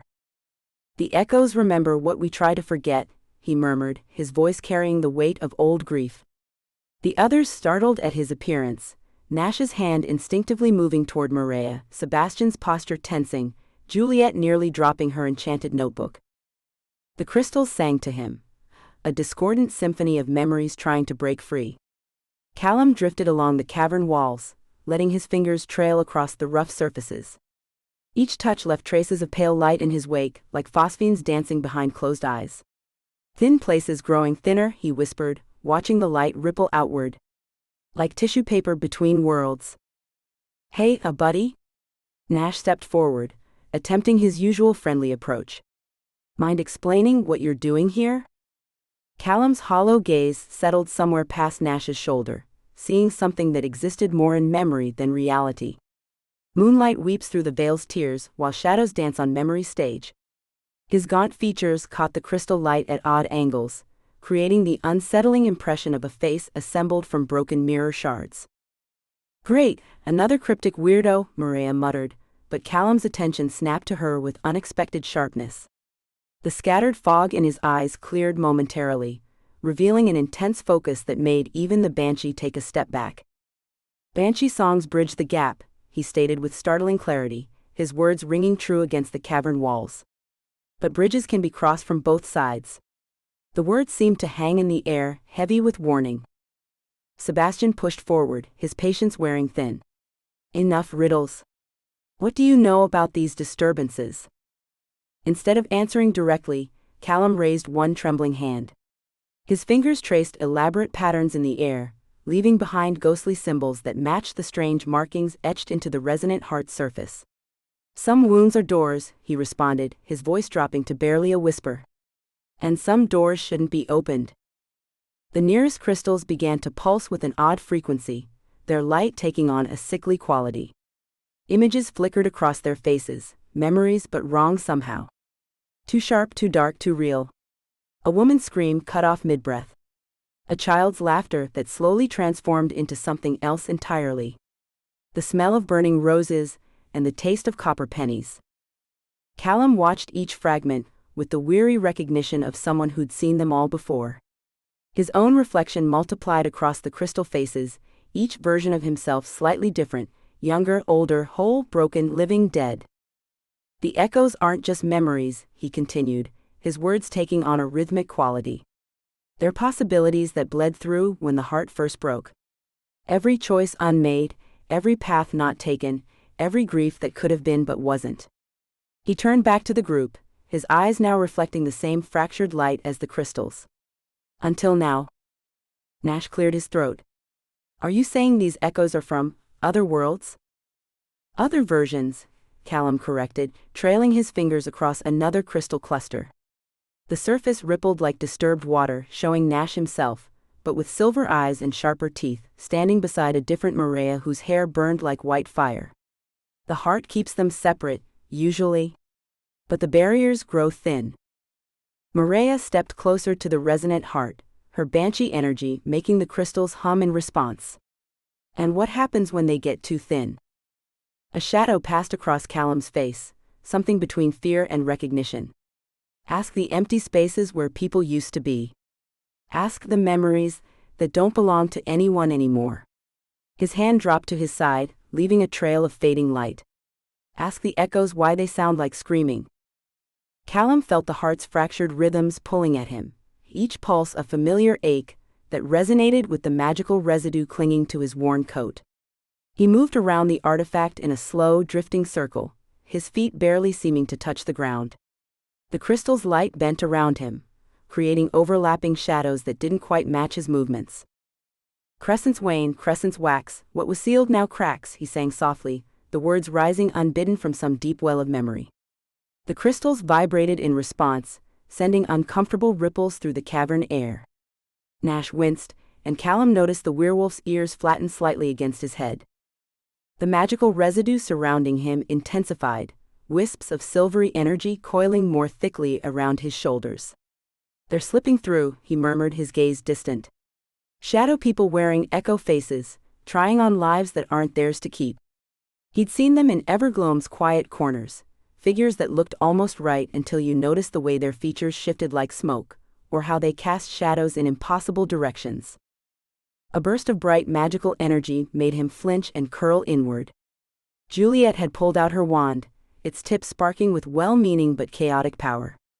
The residue around Callum darkened, his coat seeming to absorb the nearby crystal reflections until it looked like a void, cut into the shape of clothing. "Light that casts the darkest shadows," he whispered, shrinking away from Juliet's magical signature. "Brightest intentions tear the biggest holes." The words tasted like copper and starlight on his tongue, bitter-sweet with truth. Movement caught his attention, Mireya's dress shifting from stormy gray to deep purple as she stepped closer to the heart. Callum's focus snapped to her with the suddenness of a rubber band breaking, his scattered thoughts crystallizing around the sight. "Colors between colors," he warned, watching the fabric ripple through impossible shades. "There, where the veil is threadbare and truth bleeds through." The resonant heart pulsed in response to his words, sending out waves of discordant energy that made his teeth ache. He could see the echoes caught in its fractured surface. Moments that had happened, might have happened, were happening somewhere else right now. For a moment, the fog lifted from his mind. The constant whispers of other possibilities fell silent, and Callum felt truly present in his own skin for the first time in what might have been years. He met their eyes directly, his voice clear and steady. "What echoes here has happened before. The heart remembers, even if we forget." The words carried weight, heavy with the certainty of lived experience rather than prophetic rambling. He saw understanding dawn in their expressions, saw fear replace confusion as they realized he wasn't speaking in metaphors. Sebastian moved toward the heart, determination written in every line of his body. Juliet's magic sparkled as she began preparing a stabilization spell. Nash and Mireya exchanged a look that carried volumes of unspoken communication. Callum felt the fog creeping back in, reality growing soft around the edges. The residue pulled at him, drawing him back toward the shadows where the boundaries between what is and what could be grew thinner. Before the clarity could fully slip away, he left them with one final truth. Some songs are circles, and the chorus is coming around again. The darkness welcomed him like an old friend, wrapping around him until he was just another shadow among many. The group's voices faded to a distant hum, overwhelmed by the endless whispers of the echoes. Callum let himself drift, carried along by currents of possibility, while the heart's broken light painted patterns across the empty spaces where his memories used to be. Chapter 9: Fading Echoes. Mireya stood before the pulsating resonant heart, its fractured energy casting prismatic shadows across the cavern walls. Her dress rippled between storm gray and midnight, as an echo materialized, its ghostly light mixing with the crystal formation surrounding them. "Fantastic. Magical therapy session take 2, she drawled, but the words came out softer than intended, missing their usual razor edge. The familiar weight of impending tragedy pressed against her chest, different from her Banshee sense, but no less real. The echo shimmered, resolving into a scene that made her stomach clench. A younger version of herself stood in a moonlit garden, silver hair whipping in an ethereal wind as she opened her mouth. The first notes of her death song pierced the air, raw and untamed. Her dress darkened to pitch black at the edges, as she watched her younger self struggle with the power coursing through her. "Really? This greatest hit? I'd give it 0 stars on the Traumatic Memories playlist." She crossed her arms, fingers digging into her sleeves. The sound mixing was terrible, and the choreography? "Please."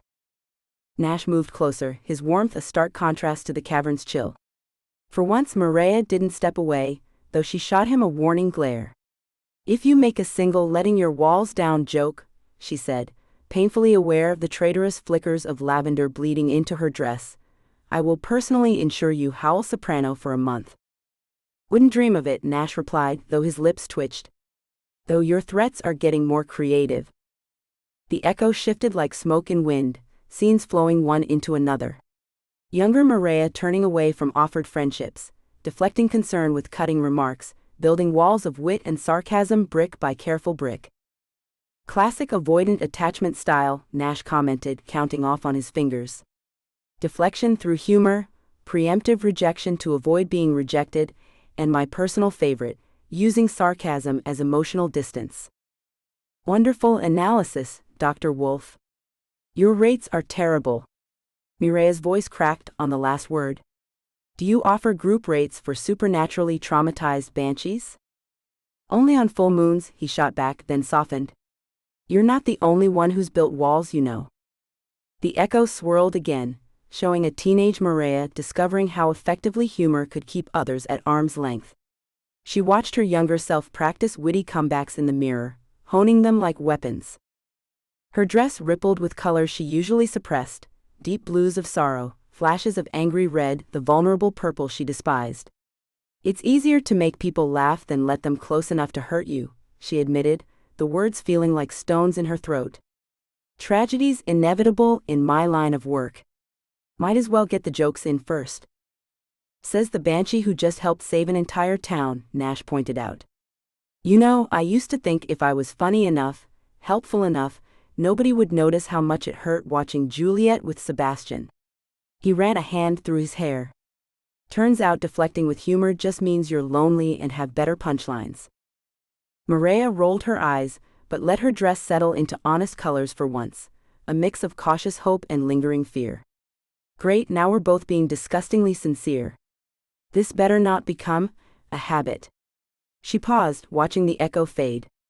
Though I suppose there are worse things than having someone who gets it. Like Juliet's experimental potions? Nash suggested. Or Grimble's valuable artifacts, Mireya added, feeling the tension ease. At least my emotional baggage doesn't explode into glitter. No, it just has better fashion sense. Nash gestured at her dress, which had begun showing hints of warm gold at the edges. Though I have to say, the color commentary is helpful. Careful, wolf boy. I'm still armed with enough snark to make a vampire cry. Wouldn't have it any other way. Nash's smile held something softer than amusement. Though maybe we could work on using those walls as windows instead of fortresses? That metaphor was painful, Mireya groaned, but her dress betrayed her again with a ripple of rose pink. But I suppose, baby steps. Very small, extremely sarcastic baby steps. Mireya watched her dress betray every emotion she'd spent years carefully concealing. The fabric rippled with honest colors, deep purples of vulnerability bleeding into the soft blues of acceptance. Wonderful. Apparently, her wardrobe had decided to stage an intervention. Fine, she conceded, fixing Nash with a look that would have sent lesser beings scrambling for cover. Maybe pushing everyone away isn't the most healthy coping mechanism. Happy now? Her dress flickered with hints of gold, completely undermining her attempt at snark. Nash's amber eyes crinkled at the corners. Absolutely delighted. You know, for someone who claims to hate emotional conversations, you're surprisingly good at them. I excel at everything I do, Mireya shot back automatically. It's a curse, really. Though usually my talents don't involve. She gestured vaguely at her traitorously expressive dress. Whatever this fashion disaster is.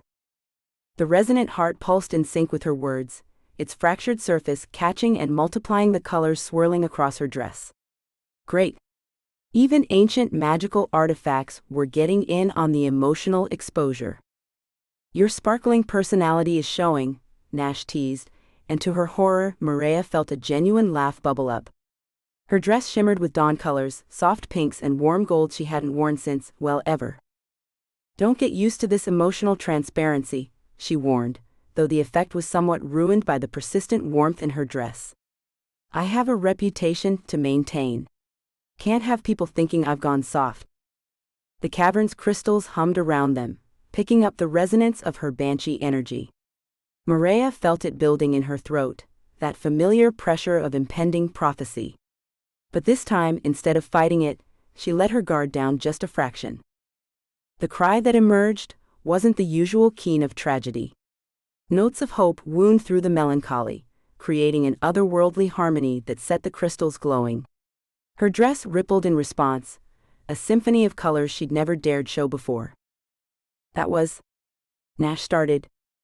"If you say beautiful, I'm walking out right now," Mireya interrupted, but her dress betrayed her again with a wash of pleased rose gold. The crystals continued resonating, picking up echoes of her song and weaving them into something new. Something that didn't speak of endings, but of possibilities. It was disgustingly metaphorical, really. Turning to Nash, Mireya narrowed her eyes. "If you ever tell anyone about this moment of emotional honesty," she warned, even as her dress glowed with warm amber and soft violet, "I'll deny everything and hex your tail permanently pink. And not a tasteful pink. We're talking neon." "Your secret's safe with me," Nash promised, raising his hands in mock surrender. "Though I have to say, threatening someone while your dress is literally radiating joy is somewhat less effective than usual." The resonant heart's fractured surface began to smooth, its chaotic energy settling into something more stable. Mireya watched it with a mix of relief and newfound peace she didn't quite want to examine too closely. "Well, that was sufficiently dramatic," she muttered, feeling suddenly exhausted. All this emotional honesty was worse than a marathon of death prophecies. At least those didn't require her to acknowledge her feelings.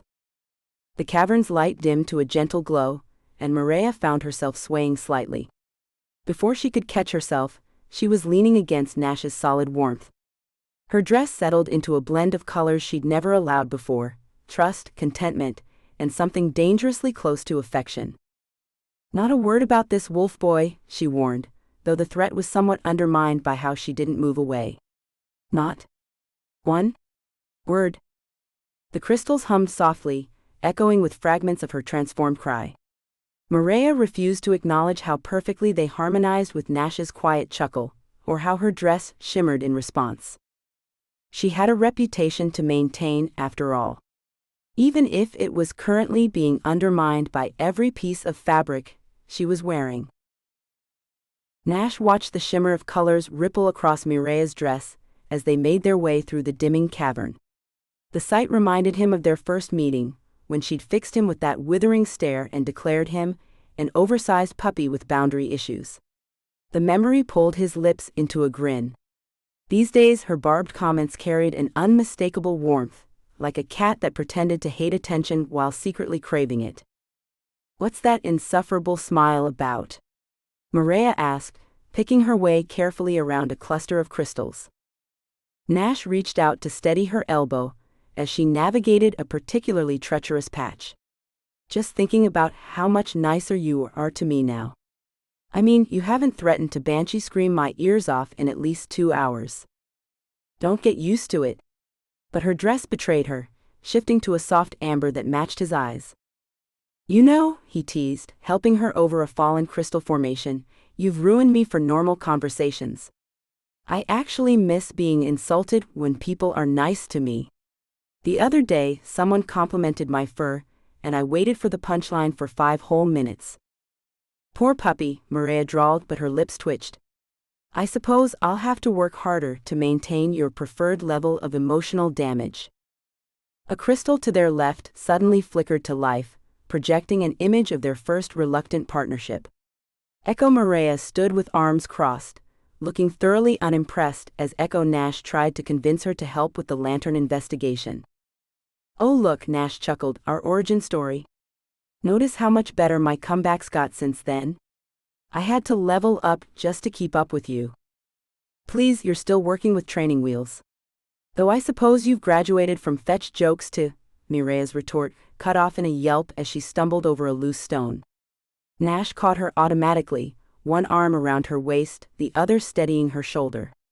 The position mirrored almost exactly how he'd caught her during their first adventure in the Wailing Glade.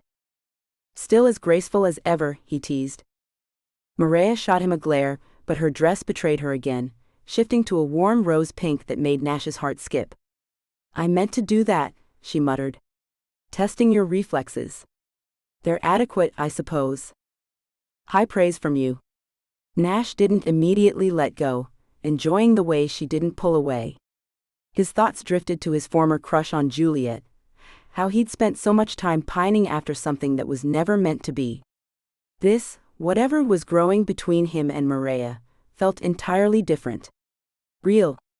Challenging in all the right ways. "You never let me wallow in self-pity," he said softly. "Mostly because you were too busy mocking my wallowing technique. Someone had to tell you that your sad puppy eyes were amateur hour." Mireya's voice held that particular tone she used when deflecting compliments with sarcasm. "Besides, your wallowing posture was atrocious. No commitment to the art form at all. Nearly dying really brings out your critiquing spirit, doesn't it?" Nash matched her sardonic tone as they resumed walking. "At least this time nobody's fur got singed. Remember when that echo lantern exploded, and I smelled like burnt dog for a week?" Mireya's eye roll was almost fond. "How could I forget? You wouldn't stop complaining about your ruined aesthetic. Though I suppose it was an improvement over your usual wet dog bouquet." "There it is," Nash grinned. "That's the casual cruelty I've come to know and love." The word love hung in the air between them for a moment, making Mireya's dress flicker through several colors. Blue with silver sparkles, a combination Nash had never seen before. He filed that reaction away for future reference, along with the slight catch in her breath that his enhanced hearing picked up. "Well," she said finally, her voice carrying that slight tremor she got when emotions threatened to crack through her sarcastic armor, "someone has to keep your ego in check. It's a public service, really." Nash couldn't help noticing how Mireya's shoulders tensed slightly, her dress rippling with defensive patterns of steel gray. She was building up to another deflection. He'd gotten pretty good at spotting the signs. "I suppose," she said, voice dripping with exaggerated disdain, "if we're doing the whole near-death bonding cliché, I should mention that your tendency to trip over your own paws has provided endless entertainment." He stepped closer, careful to maintain the light tone she needed while gently pushing past her deflection. "Your walls have better one-liners than anyone else's, you know that? Most people just put up boring old emotional barriers. You've got the whole fortress of sass going on." "I prefer to think of it as a carefully curated collection of contempt," she shot back, but her dress betrayed her again, threads of silver weaving through the gray. "Oh, definitely curated," Nash agreed, ducking under a low-hanging crystal. "You basically bullied me into emotional growth. Very unfair tactical advantage, by the way. Hard to wallow properly when someone's critiquing your form with PowerPoint presentations." "Those presentations were works of art," Mireya sniffed. "The pie chart showing your ratio of actual problems to self-induced drama was particularly inspired." Nash remembered that day clearly, how her razor-sharp wit had cut through his self-pity about Juliet and Sebastian, forcing him to see the humor in his situation. "You know what's really unfair? You make me want to be brave enough to be real." He paused, then added with a grin, "even if real means being professionally sassed." "Please," Mireya rolled her eyes, her dress flickering uncertainly. "I merely pointed out that your brooding technique needed work. The lighting was all wrong for maximum dramatic effect." "Oh no, we're way past that," Nash countered, counting off on his fingers. "There was that time at the memory market when you mocked my pathetic attempt at heroic sacrifice, until I actually thought through a better plan. Or when you spent 20 minutes comparing my love life to a badly written supernatural soap opera, until I stopped feeling sorry for myself and started laughing. I maintain that your romantic history would make excellent daytime television," she muttered, but her dress was shifting through softer shades now. "Face it, your sarcasm is actually a love language. A very spiky, slightly hostile love language, but still." Nash felt his own vulnerability in the words, but pressed on.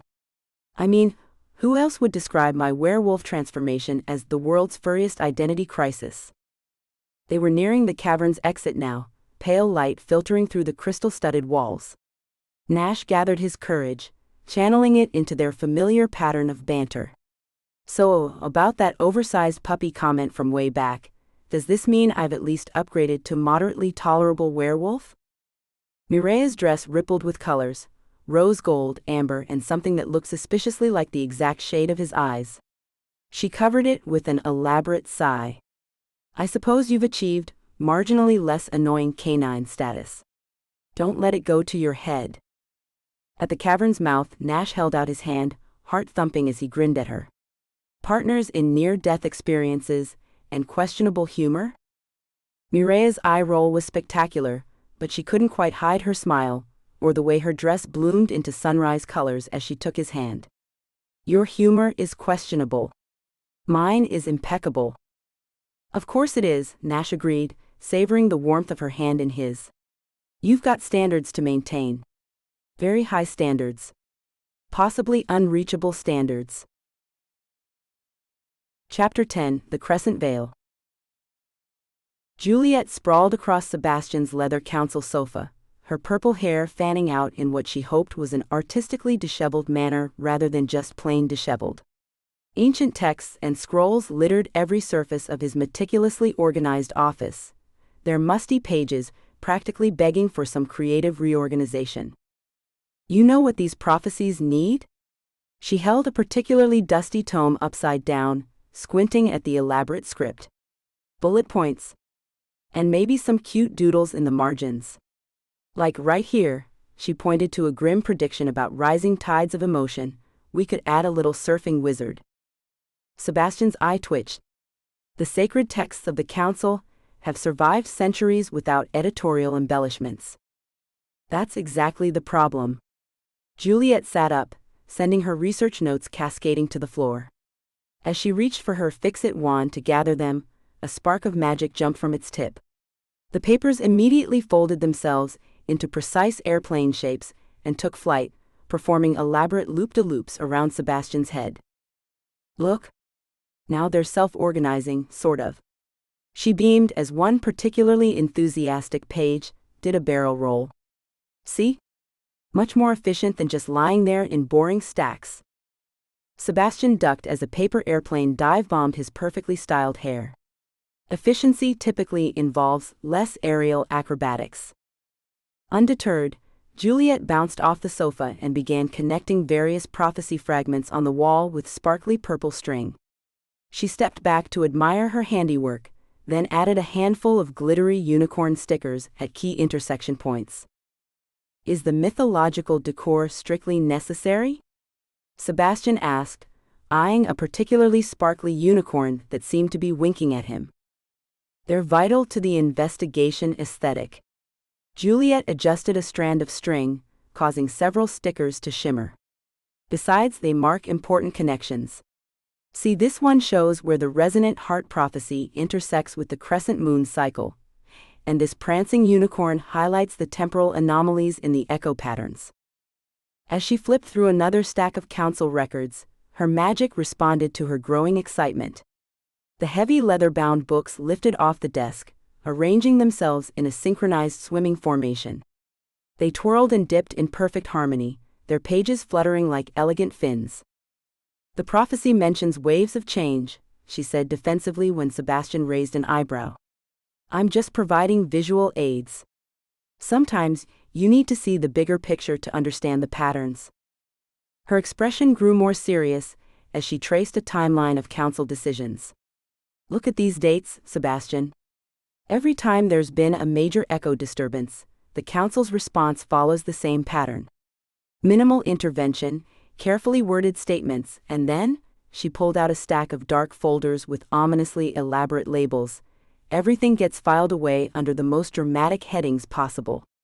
I mean, who labels a folder Whispers of Impending Doom, fiscal year 1876? Your filing system is almost as theatrical as you are. Sebastian straightened his already immaculate tie. I fail to see how organizational clarity equals theatricality.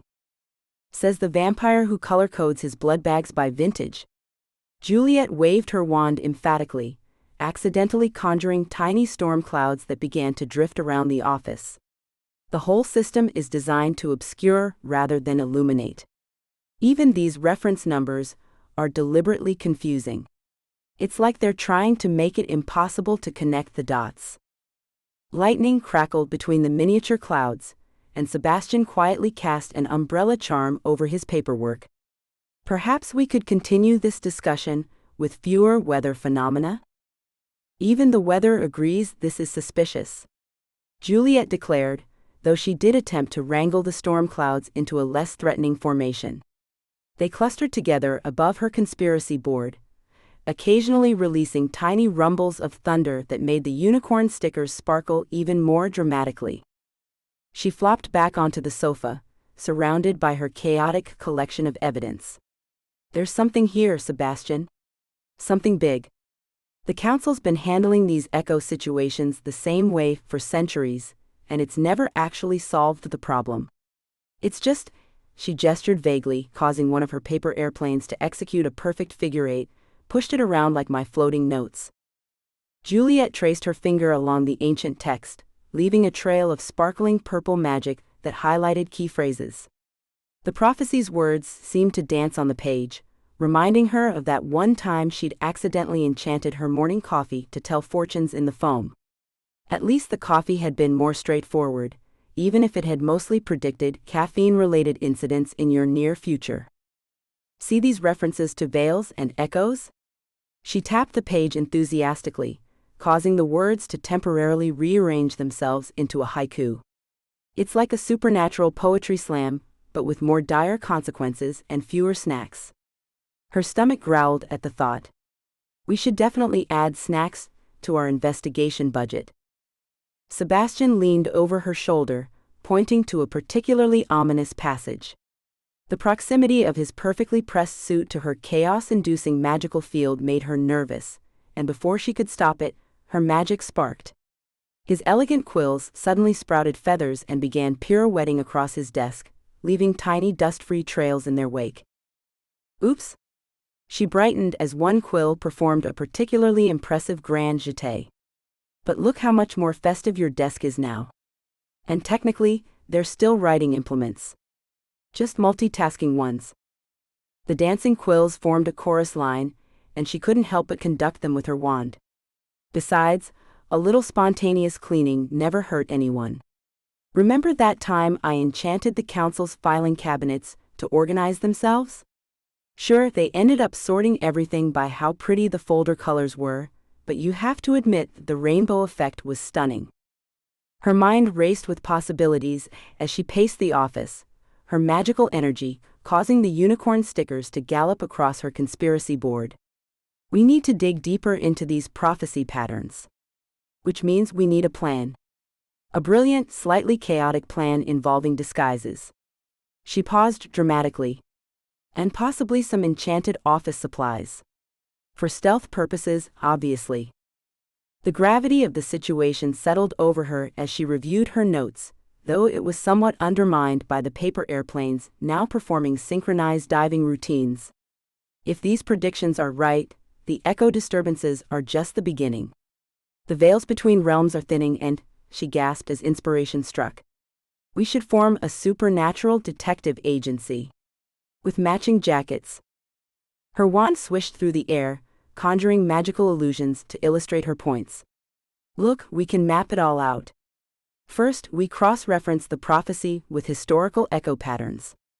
The illusion showed a timeline that kept morphing into increasingly elaborate scenarios, including one where tiny versions of herself and Sebastian rode dragons through the council archives. Focused, Juliet, she muttered to herself, though she did appreciate how the illusory dragons coordinated with her conspiracy board's color scheme. The prophecy might be cryptic, but my PowerPoint presentation will have animations. She waved her wand again, and glowing charts materialized in the air. See? The emotional disturbances peak during crescent moons, just like the ancient texts predicted. Though they were significantly less enthusiastic about using pie charts. As she gathered her research materials, her magic continued to spark with nervous energy, causing random objects in Sebastian's office to develop personalities. His paperweight began giving motivational speeches to the quills, while his inkwell started humming show tunes. Oh, before I go, she flicked her wand at the walls, setting up a complex detection spell. I've enchanted your office to alert you if there are any prophecy-related developments. It's very sophisticated. Very professional. She edged toward the door as Sebastian's expression grew suspicious. Though there might be some glitter involved. But it's professional glitter. The miniature storm clouds above her conspiracy board released a shower of sparkles, as if to demonstrate, making the unicorn stickers prance with renewed vigor. See? They're already working together. The weather patterns are clearly supporting our investigative aesthetic. She clutched her notes to her chest, her expression turning earnest despite the chaos surrounding her. We're onto something big here, Sebastian. Even if my methods are a little unconventional. A paper airplane landed in her hair, folding itself into a tiny crown. The prophecy's trying to tell us something important. We just need to decode it. Preferably before my enchanted office supplies stage a complete takeover of your filing system. The last rays of sunlight painted long shadows across the Phantom Falls market as vendors packed away their mysterious wares. Mireya lingered near her favorite haunt, a twisted oak tree that provided the perfect vantage point for judging the day's chaos, when she spotted Nash weaving through the dispersing crowd. Her dress shifted from its usual twilight gray to an amused indigo as he approached with an exaggerated air of ceremony. "Milady," Nash proclaimed, presenting a steaming cup with a flourish. "One slightly cursed coffee, courtesy of Grimble's questionable inventory." Ah, nothing says romance like potentially hexed beverages. Mireya accepted the cup, her lips twitching. "Let me guess, the curse is that it actually tastes good." According to Grimble, it might make you see the world upside down for an hour. Or grow antlers. He wasn't entirely clear on the details. Her dress rippled with suppressed mirth as she took a careful sip. Delightfully ambiguous. Just how I like my magical mishaps. Nash's amber eyes sparkled with that particular gleam that usually preceded either brilliance or disaster. "Speaking of magical mishaps, care to join me for sunset at the Wailing Glade?" "Really?" Mireya's dress flickered between amused rose and skeptical silver. "The most depressing spot in town for a romantic moment? You do know me well." She paused, pretending to consider.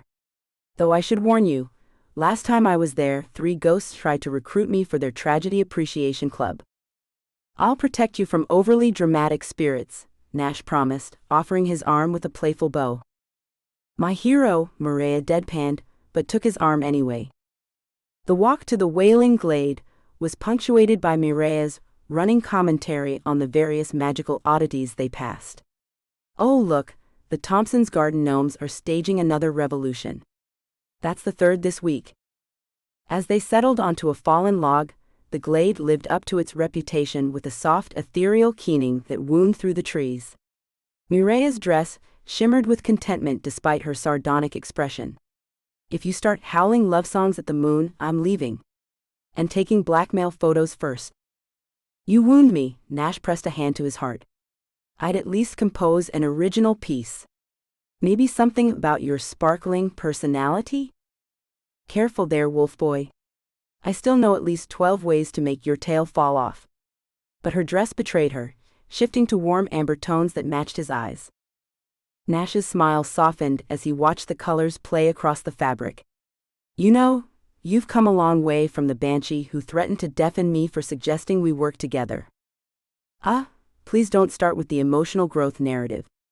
Mireya rolled her eyes, though her dress pulsed with happy hues. "I have a reputation to maintain. As the most terrifying Banshee in Evergloam?" Nash bumped her shoulder gently. "Pretty sure that ship sailed when you saved those baby phoenixes last week." They were setting things on fire incorrectly. It was purely professional criticism.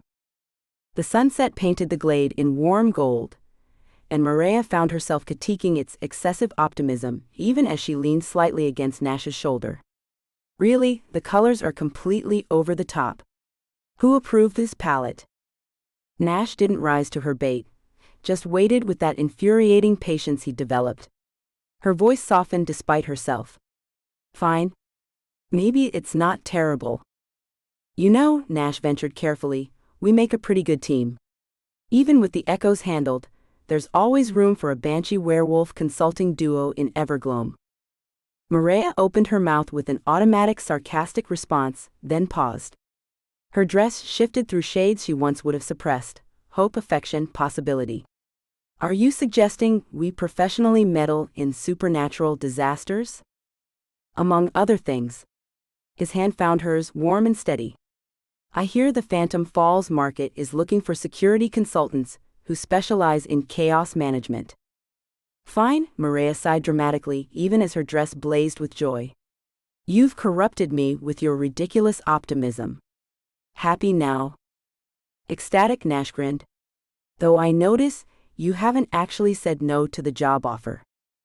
Well, Mireya's lips curved into a genuine smile, someone has to keep you from adopting every stray magical creature that crosses your path. It's a public service, really. Mireya watched the sunset paint the glade in ridiculous shades of optimism, acutely aware of Nash's warmth beside her. Her usual arsenal of cutting remarks felt oddly inadequate, softened by the way his thumb traced absent patterns on her palm. Infuriating, really, how he'd managed to slip past her defenses with nothing more than patient smiles and terrible wolf puns. I suppose, she found herself saying, her voice carrying that betraying note of sincerity she usually worked so hard to avoid, I could tolerate more near-death adventures with you. Your panic face is entertaining. Her dress rippled with affection she couldn't quite suppress, though she managed to arch an eyebrow to maintain at least a semblance of her usual sass. Nash's eyes crinkled at the corners as he turned to face her. You know, before you, I thought I had to be the town's designated helper. Always reliable, always predictable. But you showed me it's okay to be a bit of a mess sometimes. Stop that immediately, Mireya protested, but her dress betrayed her with swirls of pleased rose gold. You're ruining my reputation as a heartless banshee. I have centuries of carefully cultivated disdain to maintain. And then there's the way you taught me that strength isn't about having it all together, Nash continued, apparently immune to her glare. It's about facing things head-on, even when you're terrified. Even when you'd rather hide behind sarcasm and spite. Her dress flickered through a rainbow of emotions, faster than she could suppress them. That's rich coming from someone who thought charging headfirst into a nest of angry pixies was a good idea. They weren't angry until you called their decoration choices aggressively tacky. Someone had to say it. Those mushroom rings were an aesthetic crime. Nash's laugh wrapped around her like warm honey, and Mireya felt her carefully constructed walls crumbling. Her dress settled into a deep, honest blue as she stared at their joined hands. You make me want to risk being happy, she admitted quietly. Which is incredibly inconvenient, and entirely your fault. I had a perfectly good system of avoiding emotional entanglements before you came along with your ridiculous optimism and your stupid charming smile. Remember when you tried to banish me with a protection spell? Nash grinned, squeezing her hand. Mireya couldn't help but laugh. In my defense, you were being annoyingly persistent about helping me. And that spell would have worked on anyone else. Or the time you accidentally turned my fur pink because I wouldn't stop following you around the market. That was a vast improvement on your usual coloring, I might add. Her dress shimmered with mirth. Though I still maintain it was a complete coincidence that the color matched my dress that day. She turned to face him fully, fighting back a smile. If you tell anyone I'm capable of genuine emotions, I'll deny everything and blame it on a curse. Possibly several curses. I know people who can make that very convincing. Noted, Nash said solemnly, though his eyes danced. I wouldn't dream of ruining your carefully crafted image of doom and gloom. Mireya studied his face in the fading light, her dress shifting to colors she'd never allowed herself to show before. I suppose, she said carefully, if I have to deal with someone's chaos, your particular brand of trouble is marginally preferable. The dress glowed with an unmistakable warmth that made any attempt at aloofness rather pointless. A familiar golden light flickered in the distance, probably another magical crisis demanding their attention. Mireya noticed Nash's eyes drift toward it, but she wasn't quite ready to let this moment go. Her fingers curled into his shirt as she pulled him closer. Whatever new disaster that is can wait 5 minutes, she decided firmly. I have a reputation for terrible timing to maintain. Her dress sparkled with anticipation and just a hint of her usual mischief. Besides, I'm fairly certain I saw Grimble heading that direction earlier, so it's probably his fault anyway. Thank you for listening. Please subscribe, like, and comment. I love hearing from you. You can also visit me at winvalentine.com to stay up to date.